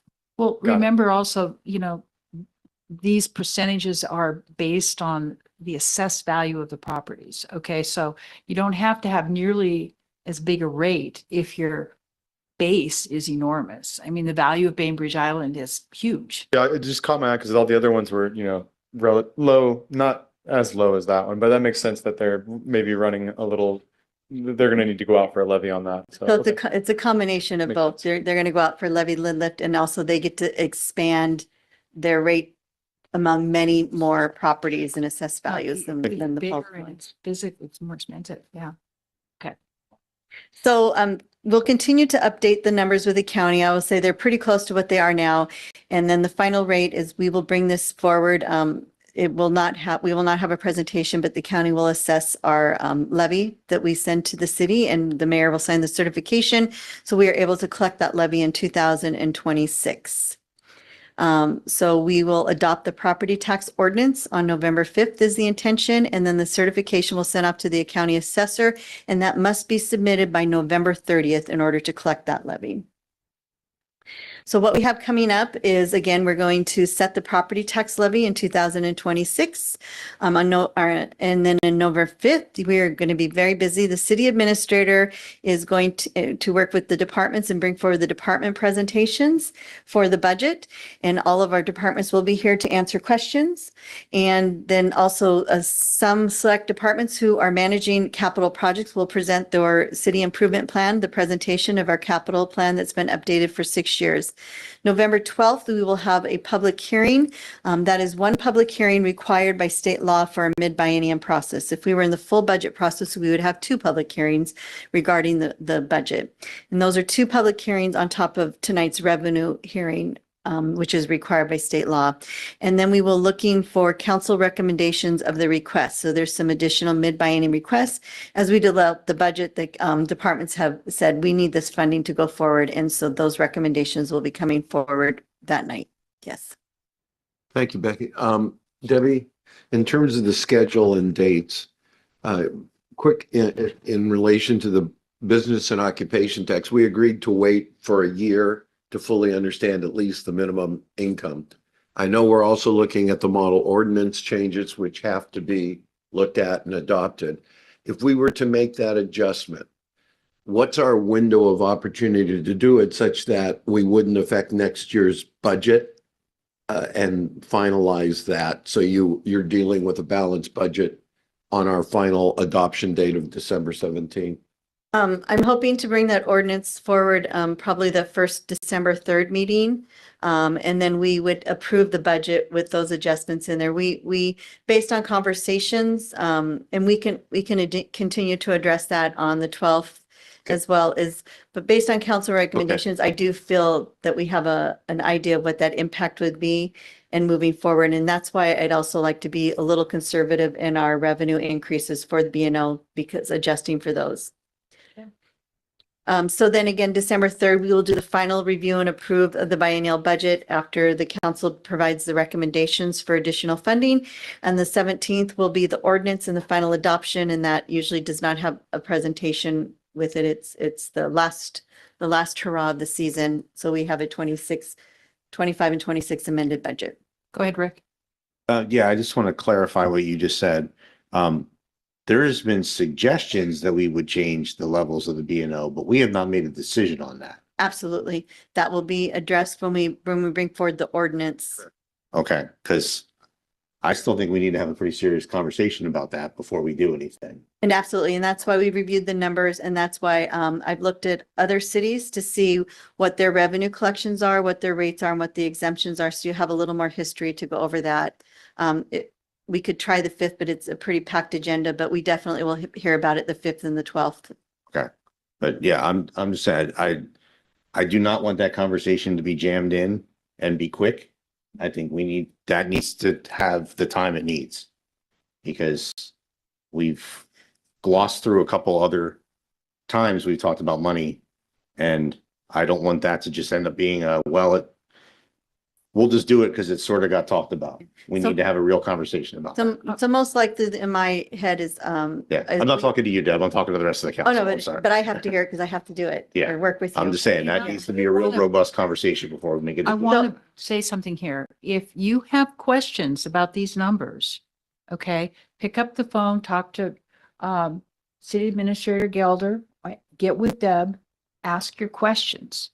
Okay, this is your primary responsibility as a council is to pass a budget. And so if you've got questions about what's going on here, please speak up. I mean, this is an awkward place to speak up. Pick up the phone, call, make an appointment. Okay. So most likely, the way I see it is we will probably include the B&O discussion on November 12th, and then hopefully we'll have the ordinance adopt either on the 3rd or the 17th based on discussions. And those numbers as we go forward will be incorporated into the budget.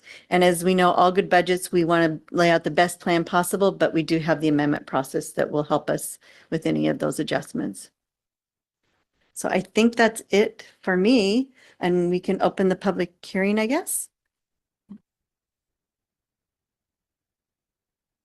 This is a public hearing regarding the revenue sources for the 2026 budget.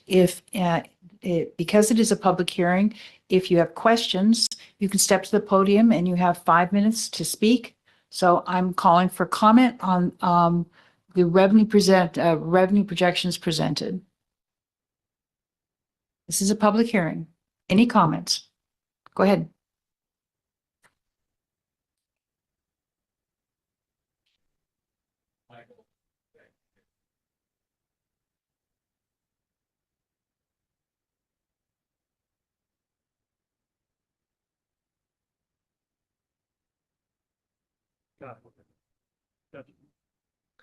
Michael Fitzpatrick again. I mostly wanted to come up to thank Deb for the excellent presentation. That was really informative. And I wanted to say, and I hope other members of the city feel the same way, that we have a phenomenal city staff, and expenditures that go to paying staff what they are worth and increasing staff to appropriate levels is a good thing and worth investing in. The only thing I wanted to add that I would encourage the council to think about is, in addition to all of these numbers, thinking about what median household incomes are here. Some of these directly impact household budgets, like the utilities, like property taxes and so forth, and making sure that the projections are reasonable for what working class household incomes can actually afford going forward. And then the last thing I'll say, this is a personal comment, but I'm from California. We do not have good experiences with traffic cameras down there, so I have a negative aversion to those. But if we must have them, I would hope that we would not view them as a source of revenue, because the goal is to not need them, not have them as something that the city counts on. So just a language thing that I would encourage us to adopt. Thanks. This is a public hearing. I'm calling for public comments. If you have comments regarding the sources of revenue as presented, please step to the podium and you have 5 minutes. Not seeing any other takers. Do we leave this hearing open, Deb, or do we close the hearing? No, this can be closed. Okay, so because there are no further comments, I am going to close the public hearing at 6:52.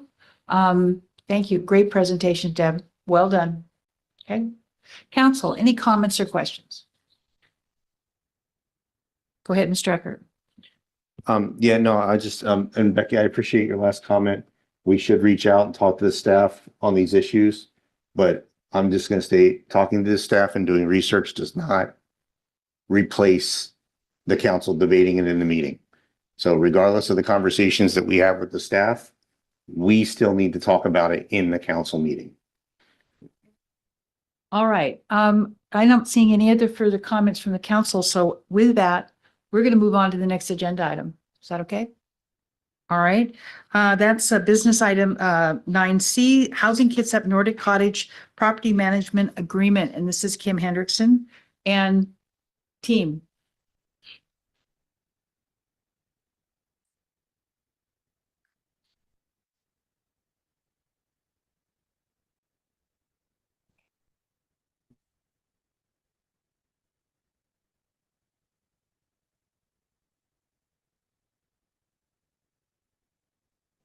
Good evening, Council. I'm being joined today by our partner from Housing Kitsap, Dean Nail. Dean, as you know, has been absolutely instrumental in getting those Nordic cottages constructed, and he'll be absolutely instrumental as we move forward with property management of the cottages as well. So this is a follow-up to a conversation that we had during workshop on September 10th. On September 10th, Council took a first look and we had a discussion about the City Housing Kitsap Property Management Agreement. Since that workshop, there's been some small changes to that agreement. There's been several additions to section B1, where several new management duties were added to the contract. There were several changes made to the indemnification section in section 7, and some changes made to the termination section in section 8. I asked Dean to join us tonight in case you had any questions about the agreement from Housing Kitsap perspective, and I'm happy to help with questions as well. I have a question. This has gone through both our city attorney, correct? It certainly has. All right. As well as WCIA.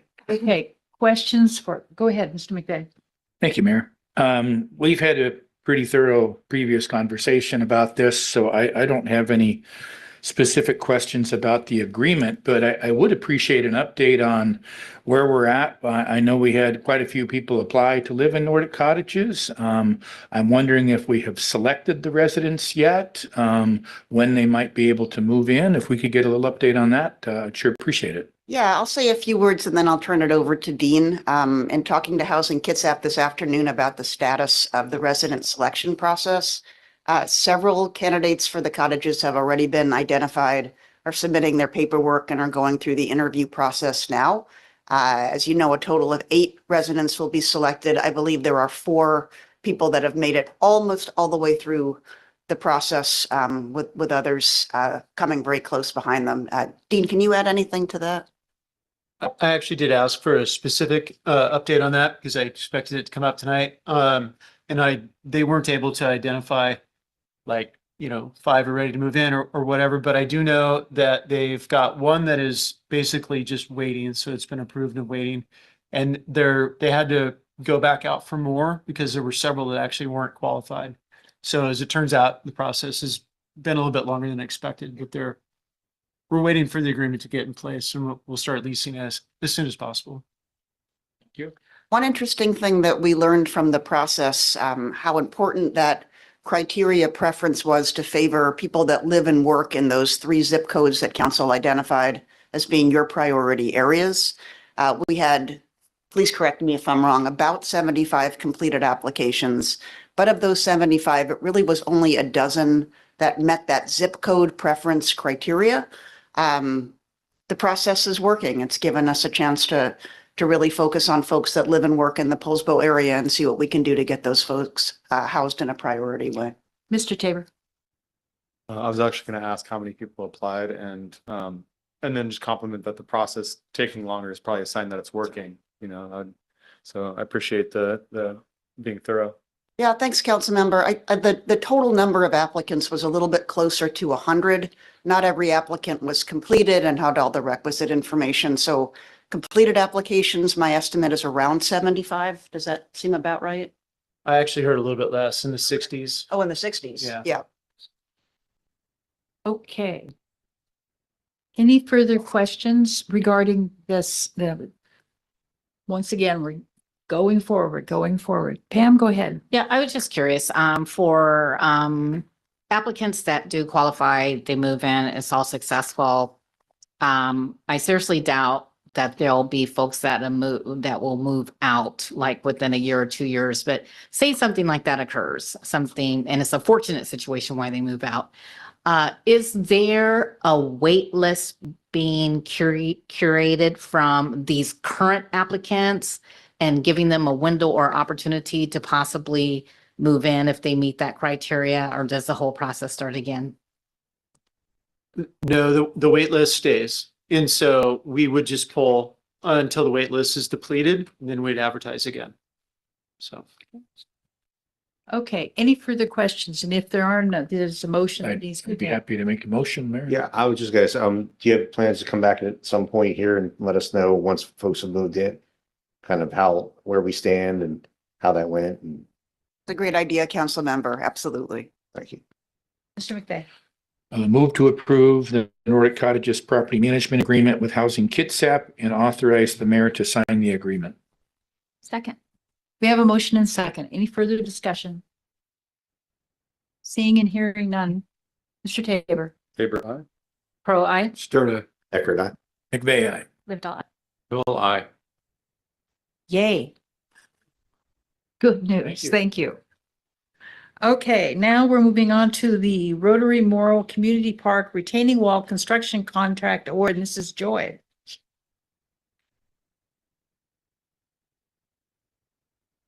And Jeff and Joy.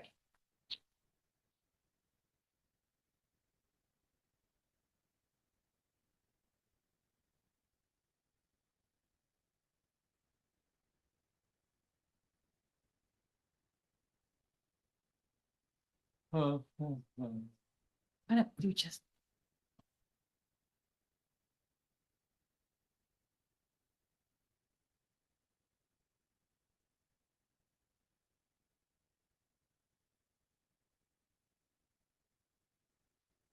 Good evening, Honorable Mayor, council members, and guests. On behalf of the Parks and Rec Department, we are requesting approval of a contractor bid submittal to install a retaining wall system at Rotary Memorial Park. Since the installation of the rock walls, we found out that the rock walls were not performing the way we thought they would be in a playground environment. Additionally, we had feedback from the community regarding safety concerns with the rock wall. To address these issues and provide a more functional and aesthetically pleasing alternative, the rock walls are to be replaced with a gravity block wall system. And there's an example of it. This system will provide a safer and more suitable long-term feature of the playground. We're also installing a drain at the area south of the upper play area that had been ponding since the installation of the play areas. The project will require an estimated 20 working days and should be completed before the end of the year. Our total retaining wall budget was at $100,000, and funding for the project will be coming from the Rob Park Play for All project savings. The project was advertised for 2 weeks. There were 2 bidders. One was Tree Surgeon at $55,458 and Hammersley Contracting at $73,777. The lowest bidder was Tree Surgeon, and they came in about 20,000 below the engineer's estimate of 73,000. Any questions? Any questions for Joy? Rick? Can we save the rocks for another project? Yes, Jeff? I don't know if you saw me perk up on that. We already have a place for them, actually. And when the waterfront at the south end is getting renovated down there, there's the very far south end where our parking lot is that borders the port right there. We're in discussions of placing some rocks around the outside of that planting area with some logs when it gets replanted, just to keep dogs off from the new plantings. But those rocks have value. They will be utilized. Thank you. Council member, we're also saving some of the flatter rocks and keeping them at Morrow Park, provide additional seating areas for parents and adults supervising their children. I think that sounds great. I'd entertain a motion here. Oh, I had a question. if Okay, that's okay. go ahead, Gary. Joy, who designed the landscaping of the park? Did we do that or was it a vendor? And if it's a vendor, do we have any recourse that we could go back and get some assistance from them in paying for the wall that apparently wasn't appropriate for that location? So we had the design was from a contractor, a consultant. The consultant was, I believe, from Bainbridge Island. And the installation was by a contractor, Beasley Enterprises. We right now currently are trying to close that part of the project and have had problems reaching out to Beasley Enterprises. So we did not explore the option to have Beasley Enterprises come and replace the rock wall. So sounds like the answer is no. That would be it. I think Yeah, that was nicely, a yes. very polite no. Okay. It's a good question. Okay, so. Well, it seems kind of, I don't know, I'm not a landscape architect, but it seems sort of obvious that a rock wall with different shapes of rocks and rough edges would maybe not be a real good fit for that close part of the playground design. How long is the new retaining wall going to be? Do you know approximately? I think a couple 100 feet. Oh, it's that long? Yeah, Okay. so it's broken out in different pieces, see. obviously. Yes. Okay. Okay, well, if there's any opportunity to get some of this money from the vendor, that would really be nice. I think that's a good question we can ask. And right? maybe we should remember this in the future as we analyze bids and so forth. Thank you. Okay, any other questions? Doug? I'm just a little like, it's not optimally performing, it's a rock wall. So is it not draining correctly? And what makes it unsafe? Is there, are the rocks moving? There's just a tripping hazard? Yeah. The rock wall is made of large pieces, small pieces, a lot of different sizes that were integrated together to form the wall. We have children they like to explore and they like to check out things. So some of the children like to pull out rocks, some of the smaller rocks. So they're disassembling the rock wall? Yeah. Okay, that makes more sense. Yeah. Because I'm like, it looks fine to me. I'll just leave it for 55 grand. But yeah, if it's going to be disassembled, it becomes a safety hazard. It's a different story. I'll add to that. I'll just add to that. We did get some photos early on from parents because it's beloved. It's well utilized, where kids will move some of those smaller ones, and then unbeknownst, one of the top ones will come loose, and those are boulders to children. Those are 100% a safety. And so our partners in engineering, Apollo Works, went down there and quickly identified some of You would prevent those children from learning a valuable lesson? I'm kidding. Different discussion. No, that's not the point. Go ahead, Mr. McVeigh. I'll be happy to make a motion Thank you for the presentation, Joy. Move to approve the construction contract with Tree Surgeon LLC for the Rotary Memorial Park retaining wall project in the amount of $55,458.82 and authorize the mayor to sign the contract and to sign change orders up to 10% of the contract value. Second. Okay, motion and a second for a new rock wall. Any questions? For Cedric. Favor, aye. Mr. Crowe, Tabor? aye. Stern aye. Eckert aye. McVeigh, aye. Or Maren, lived all I. Newell, aye. All right. Thank you, council. Now we're moving on to Fish Park Pedestrian Bridge Repair Consultant Contract Approval, and this is Joy too. Well, it's actually Josh, but he's Is it- attending an APWA meeting. So Josh put it in your lap, eh? Well, I think he's trying to make up for my not showing up last week. That's okay. Okay, the second request is also for Parks and Recreation and it is requesting an approval of a design contract to repair the Fish Park pedestrian bridge. On July 20, oh, sorry, oh, It's not you, Clippers. sorry, wrong project. Where's the presentation? We shared this screen. That one, the blue one. Let's do this. That guy.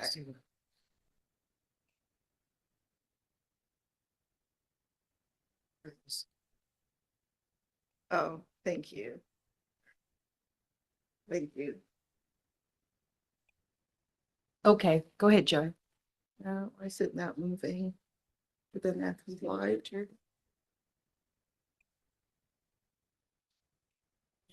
Oh, thank you. On July 24th, of this year, a vehicle crossed the center line on Bond Road and hit the pedestrian bridge. The considerable structural damage is beyond Public Works' ability to repair, and the bridge has been closed since then. We are therefore working with a consultant on a scope of work.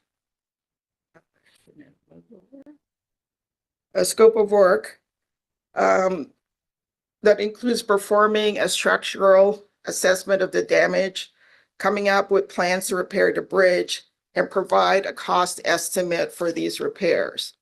The consultant is also to provide construction support as needed. Parametrics originally designed a bridge, and therefore they were the best qualified consultant to assess the damage and design the repair. Their contract is for $38,996, and the funding request is to come from general fund initially. We are right now in the process of filing a claim or have filed a claim and are working with WCIA on funding for this project. That's pretty much all I got. Okay, Mr. Eckert, go ahead. Yes, my question on this one is similar to Gary's question on the last one. Is there any opportunity to get funding from the individual who drove into the bridge to put towards repairing the bridge? Yes, that's why we have turned it over to the insurance company for claim for damages, and they will be going after the driver of the vehicle, whether they have insurance or not. But we are hopefully building the budget and moving forward with it, anticipating that we may have to cover the $25,000 deductible as a worst case scenario. Okay, any other questions? Got to fix the bridge, guys. Okay, I'd entertain a You motion. happy to make a motion, Mayor? Go ahead. Move to approve the contract with Parametrics in the amount of $38,996 for design of the repair for the Fish Park pedestrian bridge and authorize the mayor to sign the contract on behalf of the city. Second. Mr. Stern had the second. So any further questions or conversations regarding this? Seeing none. Mr. Tabor? Favor, aye. Crowe, aye. Stern aye. Eckert aye. McVeigh, aye. Lived all I. Newell, aye. Thank you, council. Okay, so 10 minutes, 10-minute break at 7:12. We'll see you back at How about 7:20? Okay, seven. The Mariners are losing 12-2, if anybody's interested. I did.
ahead and finish this meeting up tonight.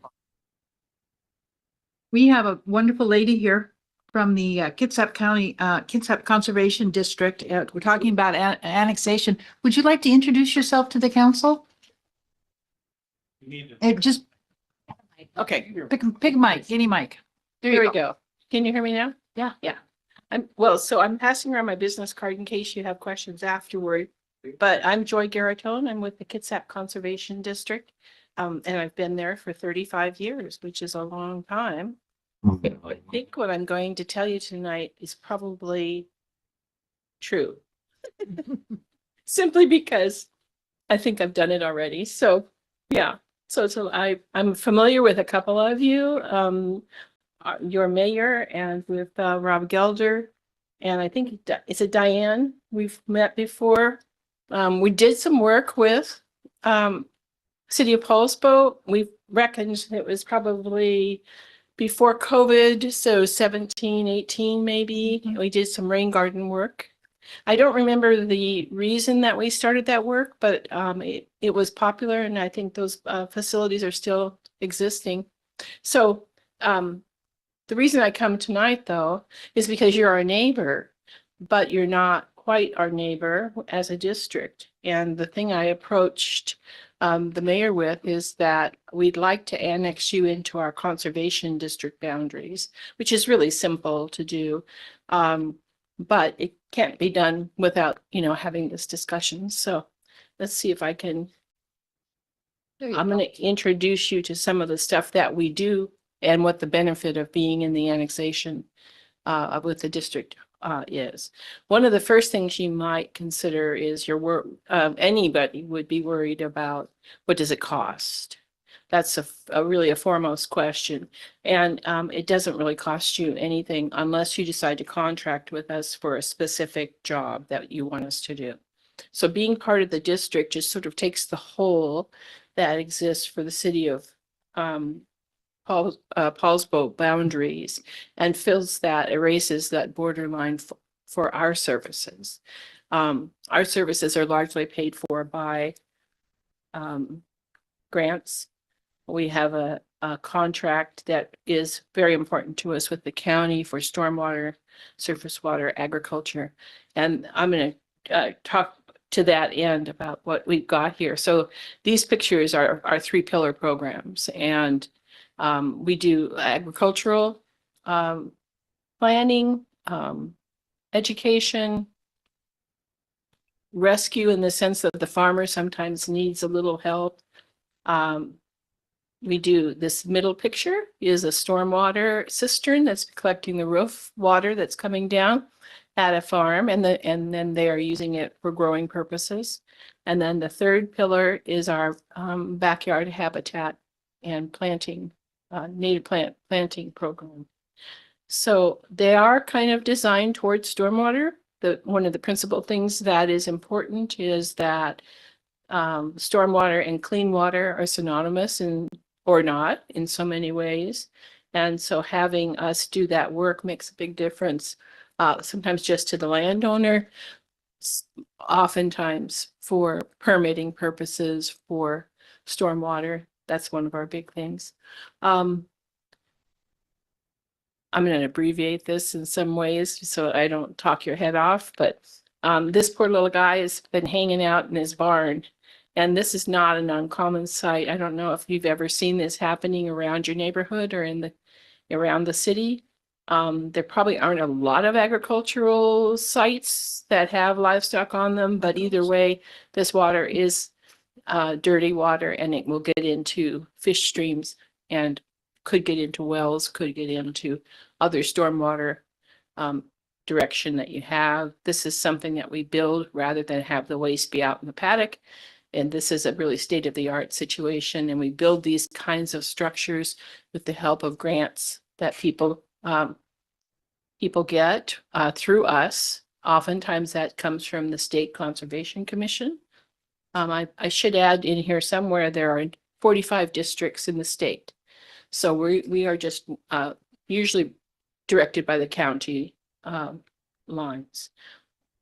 So this is one of the kinds of things that we build. It's top-notch It's structurally engineered, and we just do a really good job with this kind of thing so people can compost. If they have a problem, they can compost, and that can be then a soil amendment.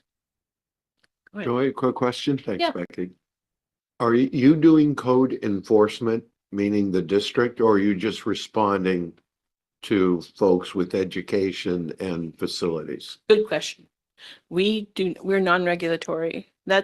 We often say that. I mean, like in almost every conversation we have, because it's important to the citizenry to know that they can trust us with something different than, say, Department of Ecology, where you can get fines. I'm going to not read through all of this, but this is a great reminder for me. But these are the things that we did in 2024. We're an office with 12 employees and 2 AmeriCorps people. So if you think of it in that sense, this is a lot of work that we've accomplished. And it's really, I just have to say, no matter how late we get here, that we have just an amazing staff of 110% people. So to get this kind of work accomplished, I don't think they know anything else but just being flat out and getting the work done. So how does that matter to you? Let's say as we move through some of the other programs that we have, I'm thinking ag is probably not your biggest program, but one of the things that could happen, and I was just reading this morning, is avian influenza, for instance. Somebody that has little backyard chickens, and avian influenza gets going throughout anywhere in Kitsap, really. But when people start drawing circles around where the influenza has come in, or any hoof and mouth, or any of those kinds of things, we're prepared by our mapping and our record and data keeping to help people. We don't make the decision, but we can help identify, because we have an extensive database of what we know of to be the inventory of farms. So there is a health issue there that we can at least participate in. I don't think anybody else has the kind of database that we have. Yeah. You said you're non-regulatory, but if we join the district, does that bring any kind of obligation for our residents? Like you just said, like you have a database, but is that just something people voluntarily contribute to? Or we do we start providing data into that as a city on our residents, or how does that work? Well, we do windshield surveys. And so we're actually driving the watersheds to see what kind of natural resource protection is necessary. Now, within the city boundaries, we probably don't have, it would probably be a new inventory that would be done if there were any participants that had any of the 3 pillar things that we want. When you did the program with rain gardens, that was really beneficial, because I don't think there was a way to cure that issue. But when I ran into the conservation district, it was about a decade ago. It was up in the Ridgewood neighborhood, and they had some really stormwater problems up there. And that's one of our older neighborhoods, like Old Town is, for instance, where there aren't clear stormwater utilities installed. And so what happened is, I don't know, about 6, 8 houses put in rain gardens, and the district helped do that in order to help clear up the stormwater problem in that community. Community loved it. District was helpful. Everybody was happy. The district did a really good job. But that's when I stumbled into the fact that we weren't part of this district. There's a lot of things with regards to stormwater this organization can help us with in the city. I think there are. Yeah. And they're largely going to be stormwater, and then probably plantings. In a landscape like Poulsbo has, there would be planting projects potentially that. Yeah. Joy, what's your relationship with the tribes in that regard then? We're not, I wouldn't say we're a close relationship. They do so many bigger projects than we do. We are certainly friendly with them, but we don't usually take on the gigantic projects. We're getting bigger, and you'll see in just a second. I'm going to move forward from this. Mr. Bay, do you have a question? Yes, I did. I'm sorry. So I'm just wondering, have you approached us previously about membership? I'm just wondering why we aren't members at this point. Is there a reason for that?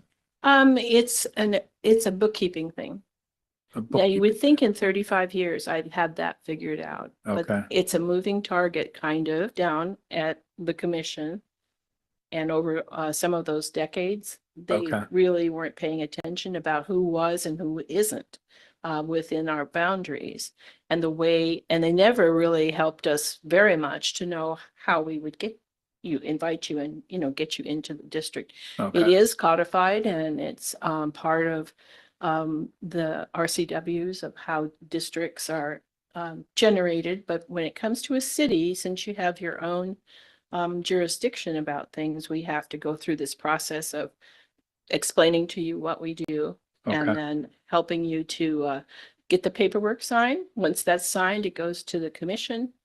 $5 sends it to the Secretary of State, and then they decree that you are, in fact, one of our peeps.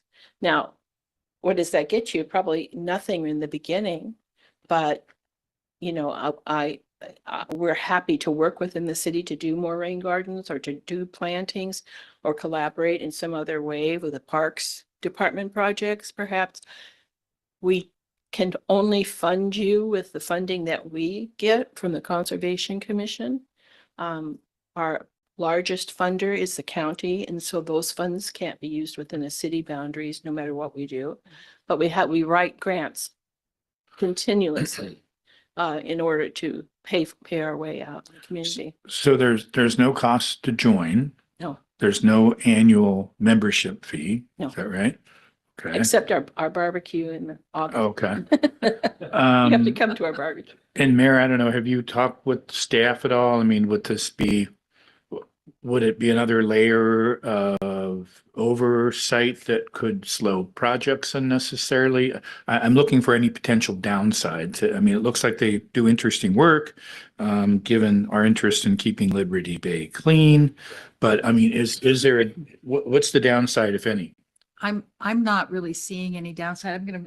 I'm gonna roll my head back to look at Rob, and it's not really much of a downside. I always thought we couldn't join because it was a county thing.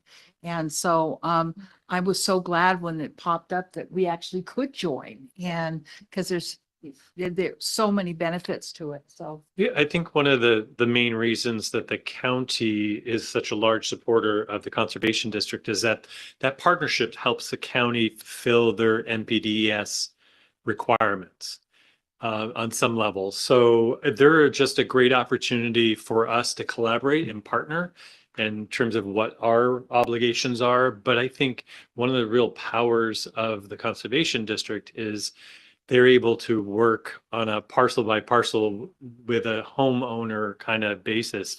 If you have property that abuts to, Dogfish Creek and you want to actually enhance that habitat, they can then help bring that expertise to play, so that folks slowly but surely, you can see tremendous improvements in those riparian areas. yeah, go ahead.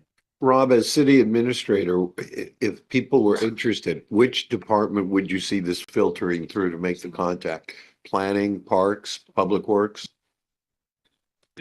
Pitch that one over to Diane. The work that we did with the Conservation District before, we coordinated through our NPDES coordinator, Anya Hart, at that point in time, and I think that worked well, and I think Rachel would be our point of contact on this as well. The other thing that I would add is through the program where they do starts for trees and plants, they also have helped plant those in various areas, and that's something that I think is important to the city that might be an opportunity. They also do a fantastic job of educating people in a non-threatening way because they are not enforcers. They are truly there to help make the environment better. So my experience has all been very good. I would have had him here a long time ago, but as I said, I thought we couldn't join. Well, and I apologize if that was my fault it's for not not your knowing fault. that you, Well, I think you needed us, but I would support putting this on consent agenda or business agenda or whatever. So Sounds like a step we should take. She's got a couple more Concur. slides. Yeah, here, I'll right? just go through a couple. This is a brand new rain garden. That's why it looks sparse. It collects the water that comes off the roofs and infiltrates it. This is another thing we do for areas that just can't be traveled on, to have this pervious parking. We did 17 planting projects with just a team of 2 people last year. And so there's some of our news there. Sometimes our projects are bigger. And this one was We have a last. bridge you could help us repair. Well, I did hear something about a bridge. Yeah. Yeah. You know, in all seriousness, I can really see Conservation District working a lot in Fish Park. Okay. Yeah. For instance. I think we did work I in think you Fish did Park too. too. Yeah. Changing culverts out where there's problems like that. This is our planting. We keep our own nursery and we're down in Central Valley Road. It's a property that was once a house and we've changed it so that anyone visiting us can see all of the best management practices that you can do in your own home. So that's our part of our demo.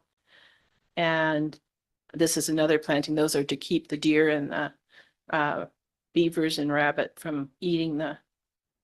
We were District of the Year last year. This teary girl is my daughter and one of our supervisors, accepting the award for amongst the 45 districts. We were the top one last year. And we have more tales to come. I think, as I said, I would have chased around, but I didn't think we could join because we're a city. But I think this is a wonderful thing. So Great. Well, Well, I I'm feel always like open. We have a lot to learn from you, but we can teach you something about daffodils, can't we, Becky? We got daffodils. Okay. Okay, so any problem with having this on the consent agenda next week? Yeah, Okay. I said, like you said, we don't have a lot of agriculture, but what we do have is generally small. Mhm. Like you said, mentioned chickens. Mhm. So yeah, as long as this doesn't cause any issues for our residents that doing what they're doing now, It's all voluntary for Yeah. them to participate. Even if you had a neighborhood that was a stormwater issue and we were going to go in and do rain gardens, they still have to agree on a personal one-on-one level. So, yeah. Okay. For it to be voluntary and for folks to benefit from it with enhancements on their property, are there tax write-offs that they can fold into that? With for rain gardens, I just did my income tax at about 4 a.m. this morning. I had to get it done. And it seemed to me, I saw something about the cost of whatever conservation practices a person might install. And so perhaps on a case by case basis, they could write it off. There's none that I'm aware of that's part of any system.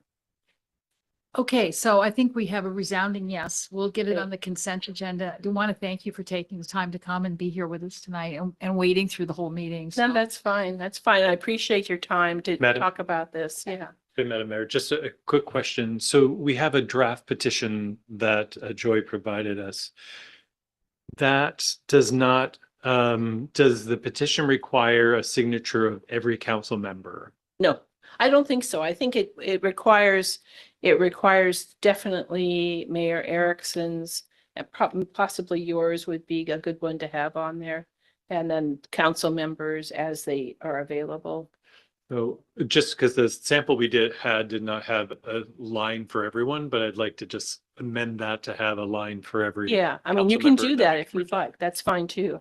It probably would take us about, I would think by the new year, we could have you guys installed and, cool. Yeah. Yay. This is good news. So I thank you for taking the time and coming and visiting. All right. Appreciate it. Thank you. Okay, we're gonna keep moving right along here. Almost done. I don't think I've lost my agenda. Oh, so it's got this thing. So the final thing is, let's see, questions and concerns, council, future agenda items, anything that need to go ahead. Mr. Tabor. I have a future agenda item for a letter to our state representatives requesting a piece of legislation. So I mentioned it to City Manager Gelder. Yeah, I just say Rob. I don't know what Rob, any Rob. So yeah, either November 18th meeting. I wanted to check where the agenda looks like and where it would fit in. Where- Just what probably do be you- like 10 minutes. What are you suggesting? The 19th? Yeah, so an agenda item, a workshop item for 10 minutes Okay, on November 19th. okay, regarding, A letter to our state representatives. okay, well, you don't want to tell us what it's about. It's a Bivens remedy. So I'll tell you I'll send it out to council. Okay, Essentially, it's a letter requesting that they write legislation, and I'll talk more about it okay, I'll introduce it. I'll send an email with a nice introduction. okay, sounds good. Any other future agenda items, guys? Okay, I'm not seeing any. Next is continued comments from citizens. If you have comments for the council, step to the podium. Any comments? They don't look like they want to comment, so we're mayor and council comments. Anything left to talk about this evening? Then I entertain a motion for adjournment. Motion to adjourn. You have a second motion and a second. All in favor, say aye. Okay, we're out of here. Thank you.